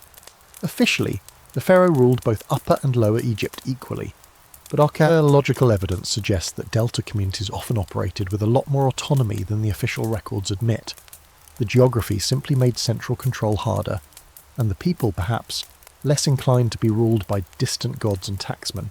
Panesi leads you to his neighbour's home, where the family is reinforcing a mud brick wall damaged during last year's flood. Everyone's helping, kids mixing mud, elders stacking bricks, teenagers pretending to work while clearly flirting. It's a communal effort, born of necessity and tradition. We don't wait for help from the capital, Panesi says. We help each other. The Nile won't wait for permission to rise. You notice a small shrine tucked beside the house, just a bowl of water, a frog figurine, and some wildflowers. For the river spirits, he explains. They pass through, leave things behind. We say thank you, just in case they're listening. You ask what kind of things they leave behind. He says once, someone found a boat made of bones. He doesn't elaborate. You decide not to press. Later you walk along the top of a long, winding levee, a man-made ridge that curls like a snake between flooded fields. From up here, the delta stretches in every direction, a patchwork of green, blue and muddy brown. Birds wheel overhead. Ibis, herons, a few hawks. You spot someone in the distance riding a buffalo through shallow water. It feels like another planet compared to the southern floodplains you came from. But it's all Egypt. One river, two lives. That evening you sit around a fire with Panesi and a few others. They roast fish and tell stories of the river's tricks, floods that arrived in silence, floods that retreated too fast, floods that whispered people's names at night. One man insists he once followed a glowing fish upstream and found a cave full of ancient coins. What did you do with them, you ask? He smiles. Gave them to the river. Everyone nods. That's the only answer that makes sense here. You sleep that night on a raised platform above a canal, lulled by frogs, owls, and the distant sound of water slapping against boats. In the dark, you can just make out the outlines of the levees, the glimmer of moonlight on marsh. The delta breathes differently, slower, wilder. It doesn't worship the Nile so much as live with it in an endless negotiation. sometimes gentle, sometimes ruthless. Upper Egypt may carve canals and count cubits, but down here, the river makes the rules. You're sitting beneath a weathered date palm, scribbling notes into a scrap of bark when you hear a voice behind you. Clear, precise, and so out of place it makes you think for a second you've hallucinated the whole thing. Is that the Great Nile I see before me? You turn around and there he is. Not a farmer, not a priest, but a man draped in a wool cloak, dyed with unfamiliar blues and purples, sandals clean enough to suggest he hasn't walked much mud lately. He's not Egyptian, and judging by the way he's squinting at the river like it might bite him, he's definitely new here. You've just met a foreigner, a visitor, a witness to the Nile's floods who, like you, has no real idea what he's looking at, but is determined to write about it anyway. His name is Callimachus, and he's from somewhere across the sea, maybe Greece, maybe farther. He speaks in overly poetic phrases, carries a scroll at all times, and has already managed to sunburn the backs of his hands. You decide to spend the day with him, if only to watch someone else be confused for a change. Callimachus is fascinated by the flood. He keeps asking where the water comes from. You try to explain Ethiopian rains, highlands, Blue Nile, seasonal monsoons, but his eyes glaze over. He wants myth, not supposed science. Surely, he says, this must be the tears of the gods. You show him a nylometer. He stares at it as if it's a divine riddle. You measure the river, as if it can be tamed. You nod. He writes that down like it's the wisest thing he's ever heard. The rest of the day becomes an awkward blend of translation, explanation, and you rescuing him from stepping into deep irrigation ditches multiple times. He asks why the people worship a river. You point out that without the flood, there'd be no people to ask that question. He concedes the point. Here's your historical fact. Several Greek and Roman writers visited Egypt and left behind records of their observations. Herodotus, Strabo, Pliny the Elder among them. They were fascinated by the Nile's annual flood but rarely understood it. Most explanations ranged from the poetic, divine tears, to the absolutely wrong, melting snow from Central Africa. Close, but not quite. Quirky fact. Herodotus believed that crocodiles could be tamed with music and that hippos were beasts of mild disposition. Based on everything you've seen, he was either misinformed or deeply optimistic.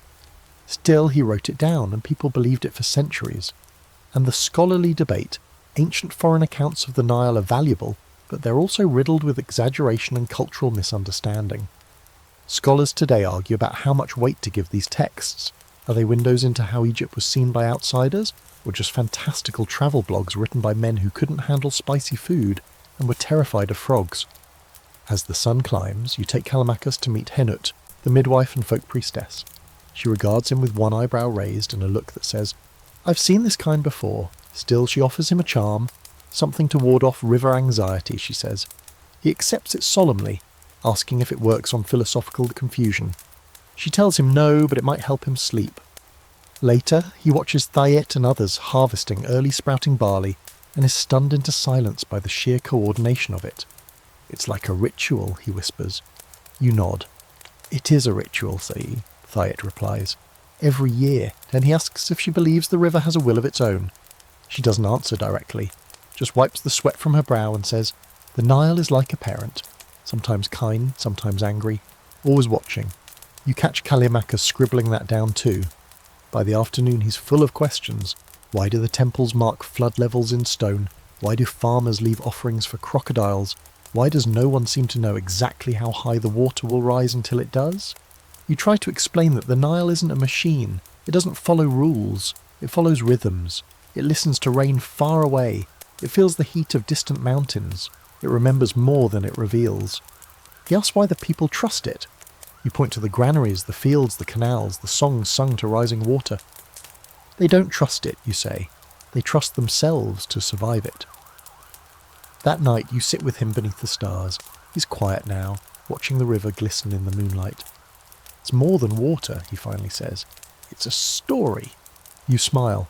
"Yes, and they've been telling it longer than we've been listening." He nods, and then sighs.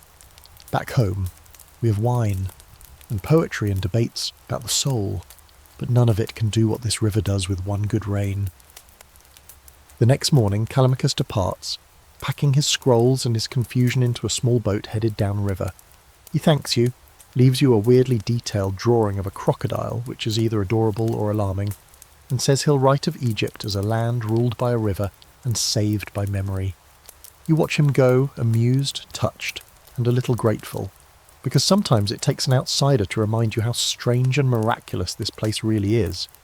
The Nile floods, the people adapt, and every now and then someone shows up just to marvel at it all and ask too many questions. And honestly, you need that. You're ankle deep in reeds, hunchered over with a knife that barely cuts, sweating from places you didn't know could sweat. Welcome to Papyrus country, one of the Nile's most overlooked gifts, and depending on how clumsy you are, one of its most unforgiving plants. This stuff grows in thick, chest-high clusters along the riverbanks, especially after the flood has receded and left behind shallow wetlands. The stalks sway in the breeze, whispering like they know things, and to be honest, after a few hours here, you start to believe they do. You're working alongside a family of reed cutters. They don't call themselves that, not exactly, but it's what they do. Harvest, strip, soak, slice, and turn these green spears into the materials that fuel half the kingdom. You were told papyrus was for scrolls, which is true, but what you didn't know is that papyrus is everything. Rope, baskets, mats, sandals, even boats. You could build a life out of it. Many people have. The matriarch of the crew is a woman named Sopdet, and she wastes no time sizing you up. Your hands are too soft, she says. You'll bleed before the second bundle. You assure her you're stronger than you look, which she finds hilarious. 20 minutes later, your palms are sliced and full of sap. She doesn't say, "I told you so." She just hands you a different knife and tells you to keep working. You learn that papyrus is delicate in theory and stubborn in practice. Each stalk has to be cut low, close to the waterline, then stripped of its outer layers to reveal the soft core. That core can be sliced into thin strips, laid in crisscross patterns, pressed and dried into something smooth enough to write on, if you do it right. Sopdet's son demonstrates. His movements fluid, efficient, hypnotic. You try and produce something that looks like a soggy mess. He nods encouragingly, which is polite of him. Here's your historical fact. Papyrus was the foundation of ancient Egypt's information economy. For centuries it was the primary medium for recording everything from royal decrees to farmer tax receipts. It was so valuable that the methods of making it were closely guarded, and its export was restricted during some periods. Quirky fact, Egyptians even used papyrus for rudimentary shoes. Not the most durable footwear, but perfectly acceptable for short-distance walks across sandy ground, unless it rained. Which, okay, almost never happened. Still, fashion before function, always, and the scholarly debate? There's ongoing curiosity about just how widespread the literacy and papyrus culture really were. While elites and scribes clearly had access to written materials, some scholars argue that papyrus was more common among artisans and small traders than we once thought. There's even evidence that shopping lists and love notes made it onto these precious sheets. In other words, not just pharaoh stuff. Later that afternoon, Sopdet invites you back to their reed workshop. Really just a shaded platform near the river, where bundles of papyrus dry in the sun and strips are laid out in careful grids. The smell is earthy, green and slightly sour, like fresh-cut grass left too long in the heat. A small child guards the drying mats with the seriousness of a royal scribe. You accidentally step too close to one and he hisses at you. You back away. Fair. Nearby, two men are weaving long papyrus strips into the frame of a small boat. It's narrow and pointed at both ends, almost canoe-like. And they work without speaking, communicating in head tilts and grunts. One dips a strip in water before tucking it into place. The other trims excess with a bronze blade worn down to the size of a fingernail. You ask how long the boat will last. Long enough, one of them says. The river likes boats made from itself. That evening, you're invited to a kind of mini-market. A gathering of families who trade reed goods now that the post-flood harvest season has begun. It's quieter than the loud grain markets, more intimate. Mats are unrolled. Sandals are lined up in neat pairs. Papyrus scrolls are stacked like coiled snakes tied with dyed string. Someone sells papyrus dolls with exaggerated painted eyes. Another man hawks fishing nets made of papyrus rope, proudly claiming they trap the dumb fish. You don't ask what happens with the smart ones. As the sun sets, Sopdet gives you a small roll of papyrus she helped you make that morning. Keep it dry, she says, and don't write lies on it. The gods read those too. You promise, though what exactly you'd lie about is unclear. The day has been too strange, too sharp-edged and real to need embellishment. You sit by the river as darkness settles, watching the last of the boats drift past. Some are made of wood. Others, sleeker, humbler, are made entirely of papyrus. They bob lightly on the surface, barely leaving a wake, as if they're being welcomed by the water instead of pushed through it. You hold your scroll, soft and faintly damp. It feels like a piece of the river, sliced and preserved. A fragment of flood season, dried and bundled, ready to carry words that might outlast the flood itself. The Nile gives water, it gives life, and sometimes, if you're careful, it gives you something to write it all down with. You wake before dawn to a sound you can't quite place, not wind, not insects, not animals. It's the low murmur of a voice. No, several voices, rising and falling like a tide, not in celebration or conversation, but in a strange kind of apprehensive harmony. You follow the noise through the village and toward the riverbank. People are gathering, staring out at the Nile. Not afraid exactly, but wary. Like they're expecting something to appear from the depths, something unnatural. The water's high again, though the flood season is long past. It rose suddenly overnight, unseasonably and without warning. The river has breached one of the smaller dikes near the canal, leaving half a field drowned and a herder's pen underwater. No one panics. They're Egyptians, after all, but they're unsettled. The river isn't supposed to behave like this, and when it does, people stop trusting facts and start listening to prophets. You're introduced to a man named Papyrus. He's not a priest, not exactly. He's what the villagers call a listener. He watches the sky, dreams heavily, speaks rarely. He stands barefoot at the water's edge, eyes closed, lips barely moving. When you ask what he's doing, someone whispers, "He's asking the Nile if it's angry." The mood turns fast. Children are ushered away. Elders clutch amulets and mutter under their breath. Someone brings out a clay tablet with a flood chart etched into it. High marks, low marks, normal years, strange years. Papyrus points to the current level with a thin reed and says only, "This has happened before." And then he says something else that makes the hair on your arms rise. It was the beginning of a bad time.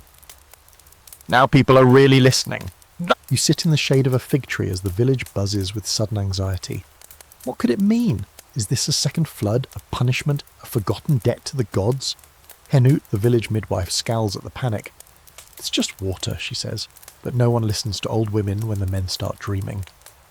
Still, she burns herbs outside her door, just in case. Here's your historical fact. Ancient Egypt's priesthood included classes of individuals believed to receive messages from the gods via dreams, omens, celestial events, or natural disturbances like an off-season Nile surge. These messages were taken seriously, especially if the flood didn't behave as expected. Unusual rises or drops in water were often interpreted as divine signals, sometimes warnings. Quirky fact: one recorded prophecy claimed that a flood would someday rise so high it would drown the stars. This was not a metaphor. People genuinely feared a flood so vast that the night sky would disappear.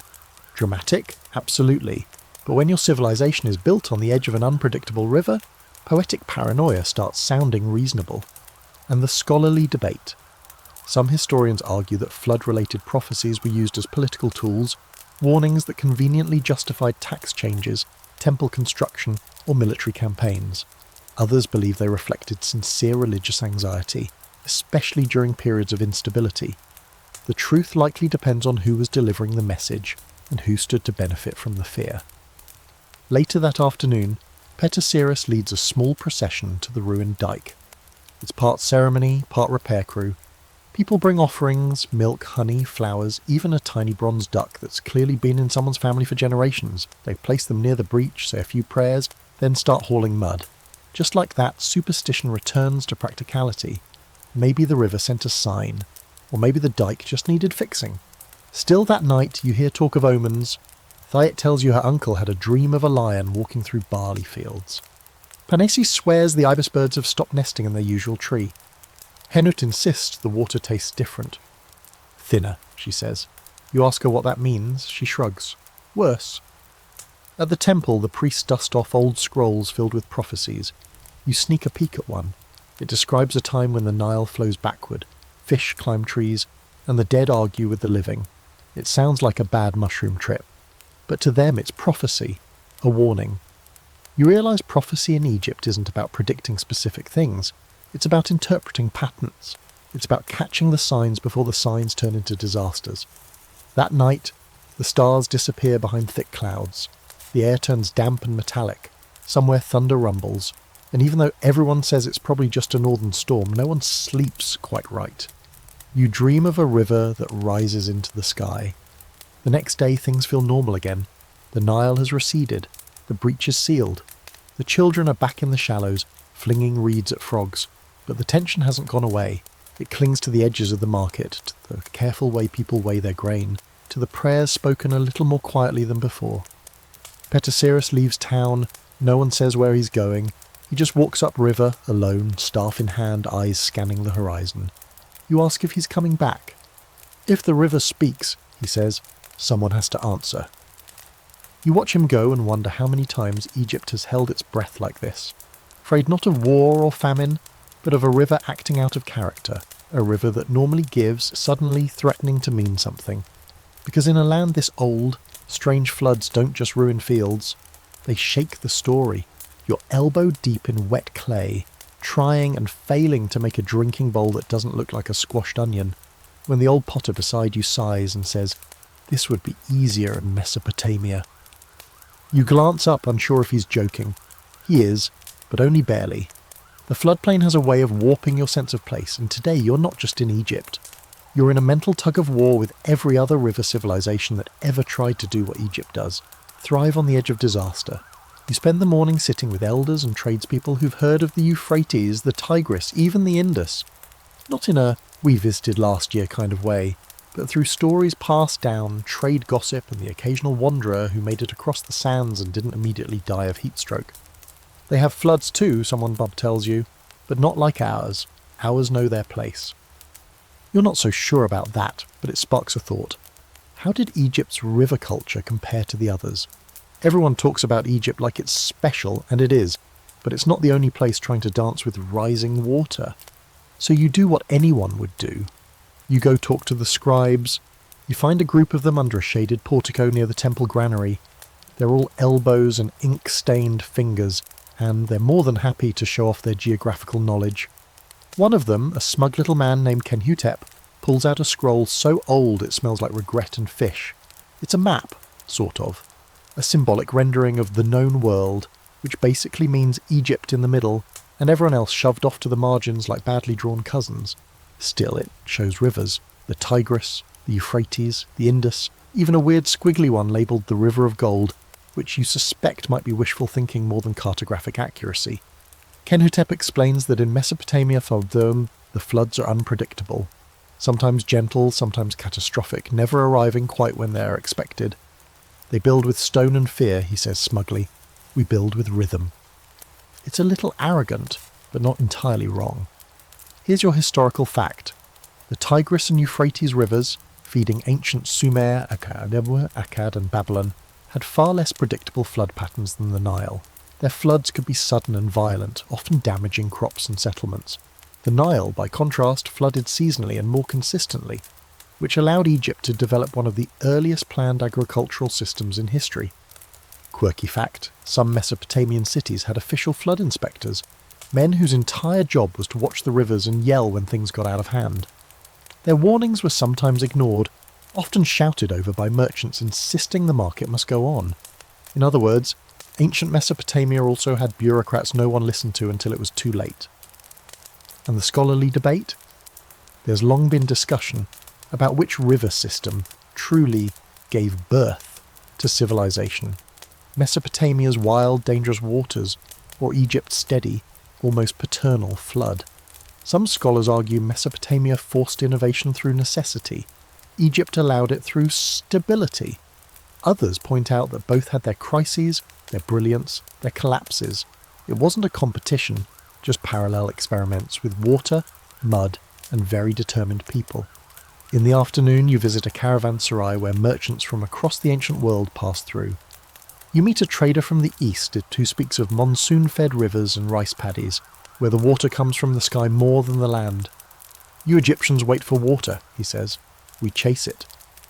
You ask him if that's better. He shrugs. Depends on your shoes. That night, you sit beside the Nile, thinking about the difference between rivers. The Nile is long, elegant, flowing north with the patience of a god used to being worshipped. The Tigris and Euphrates are twins fighting for dominance. The Indus, mysterious and often forgotten, runs its own course, disappearing and reappearing in history like a magician's scarf. And yet, in all of them, people built lives, built walls, dug canals, planted seeds and prayed. You look down at the Nile, calm and moonlit. There's something smug about it, not just because it feeds an empire, but because it knows it's been seen, painted, sung about, measured by cubits and prophecy alike. While other rivers rage, the Nile simmers. But don't be fooled. You've seen it drown fields, seen it rise when it shouldn't. You've seen fear in the eyes of farmers who've lived beside it their entire lives. The Nile is not gentle, it's just good at hiding its teeth. Later, you help roll up scrolls and maps in the scribe's quarters. Kenhotep hands you a crude drawing of a man drowning in what might be the Euphrates. Keep that, he says, a reminder that it could be worse.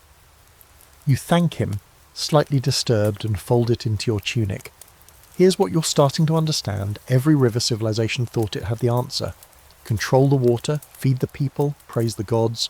And yet every one of them also feared the flood, feared the season that came too early or too late, feared the silence of the river when it should have spoken. Egypt survived, yes, but not because its flood was perfect. It survived because its people learned it, wrote it down, built stories and calendars and crop cycles around it. They didn't fight the Nile. They studied it. They accepted it. And maybe that's why they're still telling the tale, long after some of those other rivers went quiet.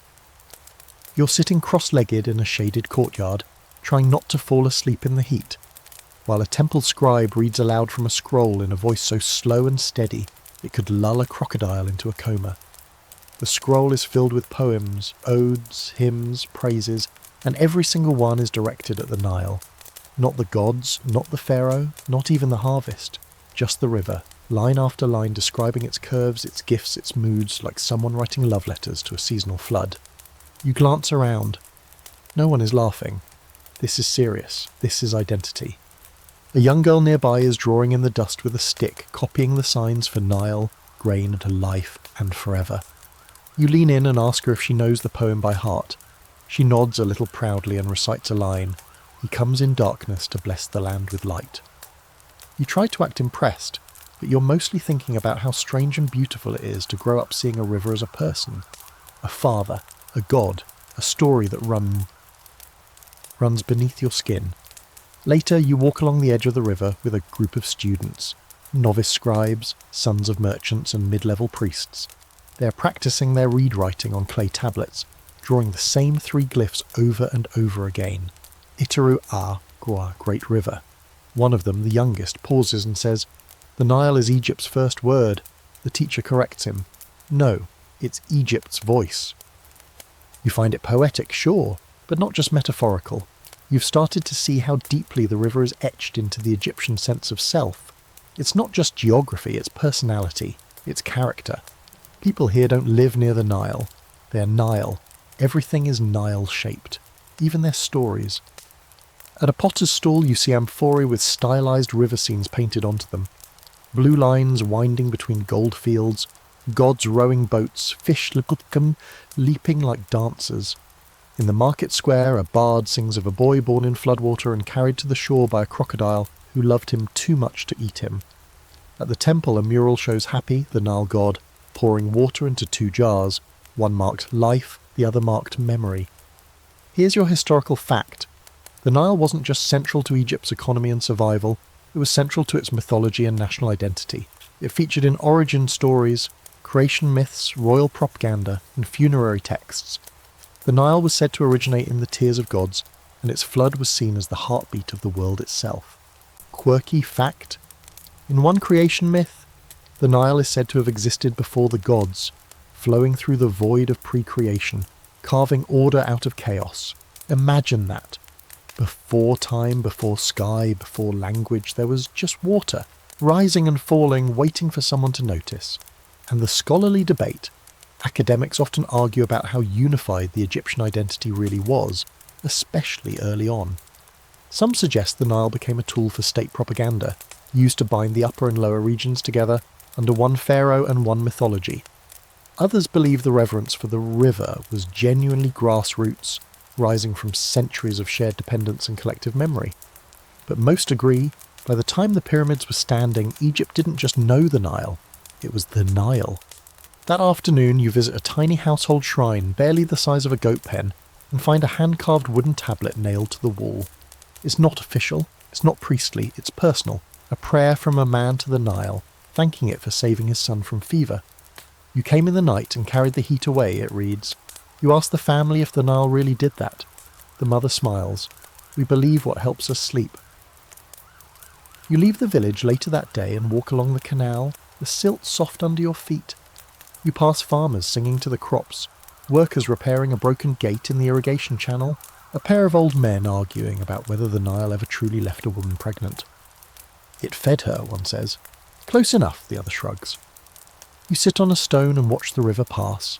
It doesn't care that you're watching, it doesn't need your oar, but it gets it anyway, because you're beginning to feel something strange, something like recognition, like this river is starting to seep into you, not just physically, though you're probably about 10% Nile water at this point, but emotionally, existentially. You've stood in mud with your hands full of barley, you've danced in floodwater and cursed canal walls, you've offered frog-shaped charms to invisible spirits and watched people argue over how deeply to bow to the river.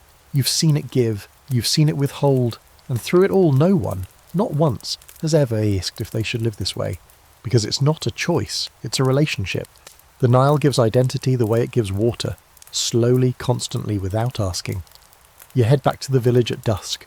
The students are still writing, still drawing those same symbols over and over again. Etero Ea, great river, not just a name, a mirror. You're standing in the middle of a festival you didn't even realise had started, surrounded by children with painted faces, reed flutes ploughing slightly off-key tunes, and an old man who is somehow juggling 5 jars of lentils and shouting praises to the river between each toss. It's like someone flipped a switch. One day it was calm prayers and quiet repairs, and now, boom, the feast of the new flow is in full swing. The flood has fully receded, the fields are rich with promise, and the people of this village have decided to celebrate the only way they know how, loudly. Thyet pulls you into a crowd forming near the main square, where musicians pound clay drums and dancers in blue and gold linen whirl in wide circles. She shouts over the noise, "It's the river's birthday!" You try to ask how they picked the exact date and she just grins. It told us. Fair enough. Booths are set up with offerings, not just to the gods but to the Nile itself. Loaves shaped like fish and hippos, painted bowls full of dates, honey cakes moulded into waves, even bottles of beer sealed with river clay. It's not just worship, it's gratitude. The villagers are saying thank you the way they know best, by throwing a party with enough food to distract a hungry crocodile, and enough music to keep the flood spirits spinning. Someone hands you a small cup of wine tinted blue with crushed berries. For balance, they say. You drink it. It's terrible, but you appreciate the symbolism.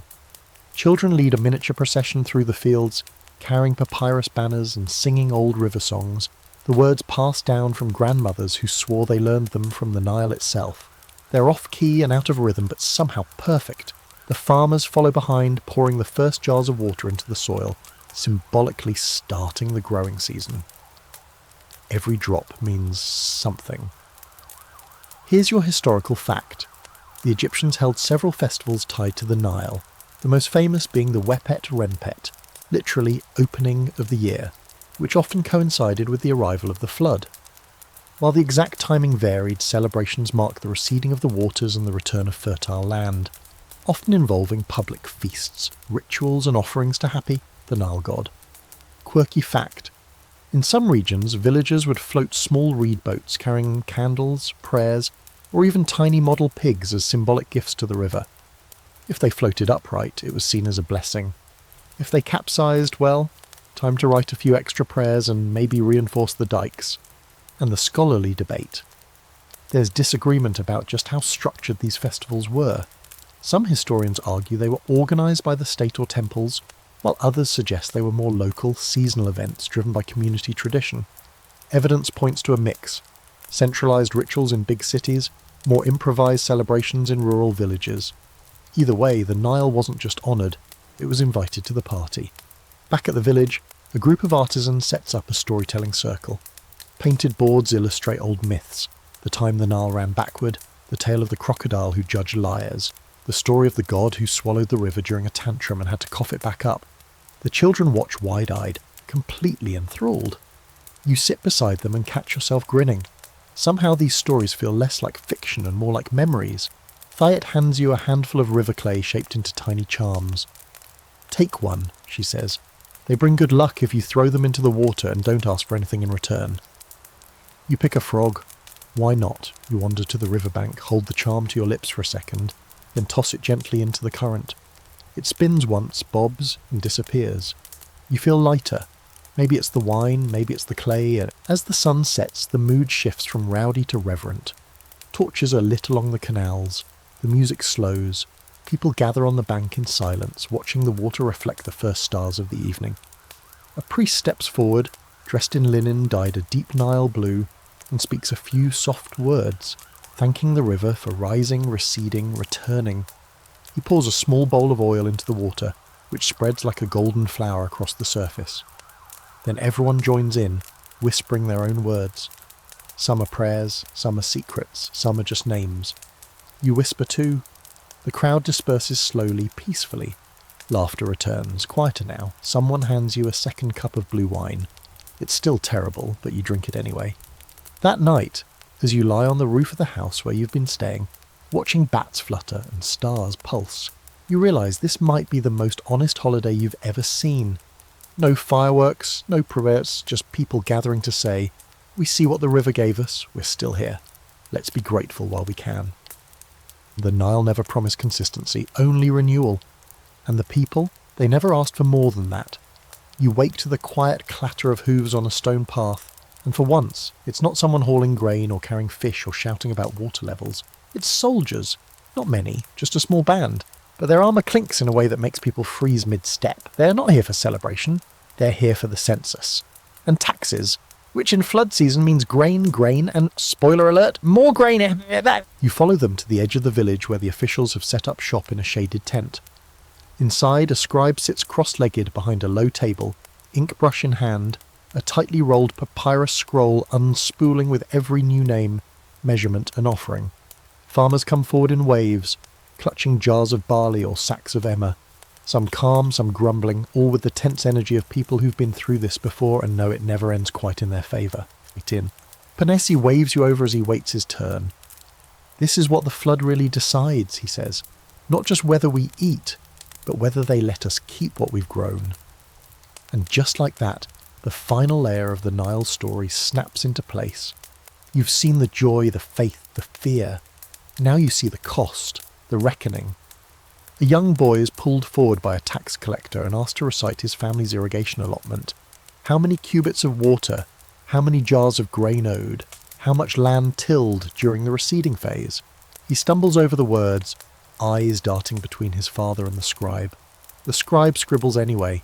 Decisions are made in moments, consequences that will ripple out for months. You step outside the tent, suddenly aware of how many temples and tombs you've seen that sing the Nile's praises, but how few poems exist about the tax ledgers. And yet, here they are, just as permanent, carved into the everyday life of every farmer in Egypt. Here's your historical fact. In ancient Egypt, flood levels directly influenced taxation. Nylometers weren't just religious tools, they were fiscal instruments. A high flood meant good crops and higher taxes. A low flood meant poor crops, yes, but often still taxes, because the state had to be fed and temples didn't run on gratitude. Quirky fact? In bad years, scribes sometimes blamed poor tax numbers on crocodile interference or divine confusion of measuring reeds. Basically, ancient bureaucratic euphemisms for "we messed up" or "nobody knows what the river was doing." A nice reminder that even ancient paperwork had its scapegoats. And the scholarly debate. There's ongoing discussion about whether the tax system was as oppressive as it seems in the records, or whether local officials gave more leniency than the state archives imply. Some scholars argue that while grain taxes were high, the system functioned well enough to support centuries of stability. Others paint a bleaker picture. smallholders crushed under quotas and temple greed. Either way, it wasn't voluntary. Thayet's family is next. You go with her, watching as her father presents 3 jars of wheat, freshly weighed, and recites a memorized line, "This is what the river gave and we give in return." The scribe nods but says nothing. It's hard to tell if it's acceptance or bureaucracy or boredom. One of the jars is sealed with a frog-shaped stopper, probably a small prayer to ward off loss, or a sarcastic joke, hard to say. Outside the tent, someone's arguing, loudly. A man insists the flood destroyed his plot, that the canal burst, that his yield barely fed his goats. The tax collector doesn't care. "The Nile gave to others," he says. "If it withheld from you, perhaps you should pray harder next year." The man throws a lump of mud. It misses, but everyone sees it. The mood is tense after that. People fall quiet. Some whisper about inspectors being cursed. Others talk about bribes. You sit with Panessi under a fig tree as he carves out a measure stick in the dirt. "This is what the Pharaoh wants," he says, drawing a line. "And this is what we have." He draws another line shorter. "We pray the distance isn't noticed." You ask him how long he's been farming this land. "All my life," he says, "same as my father, and his, and the river is the same too. It doesn't change, but the rules do." He tosses a pebble into the canal. It vanishes with a lazy splash.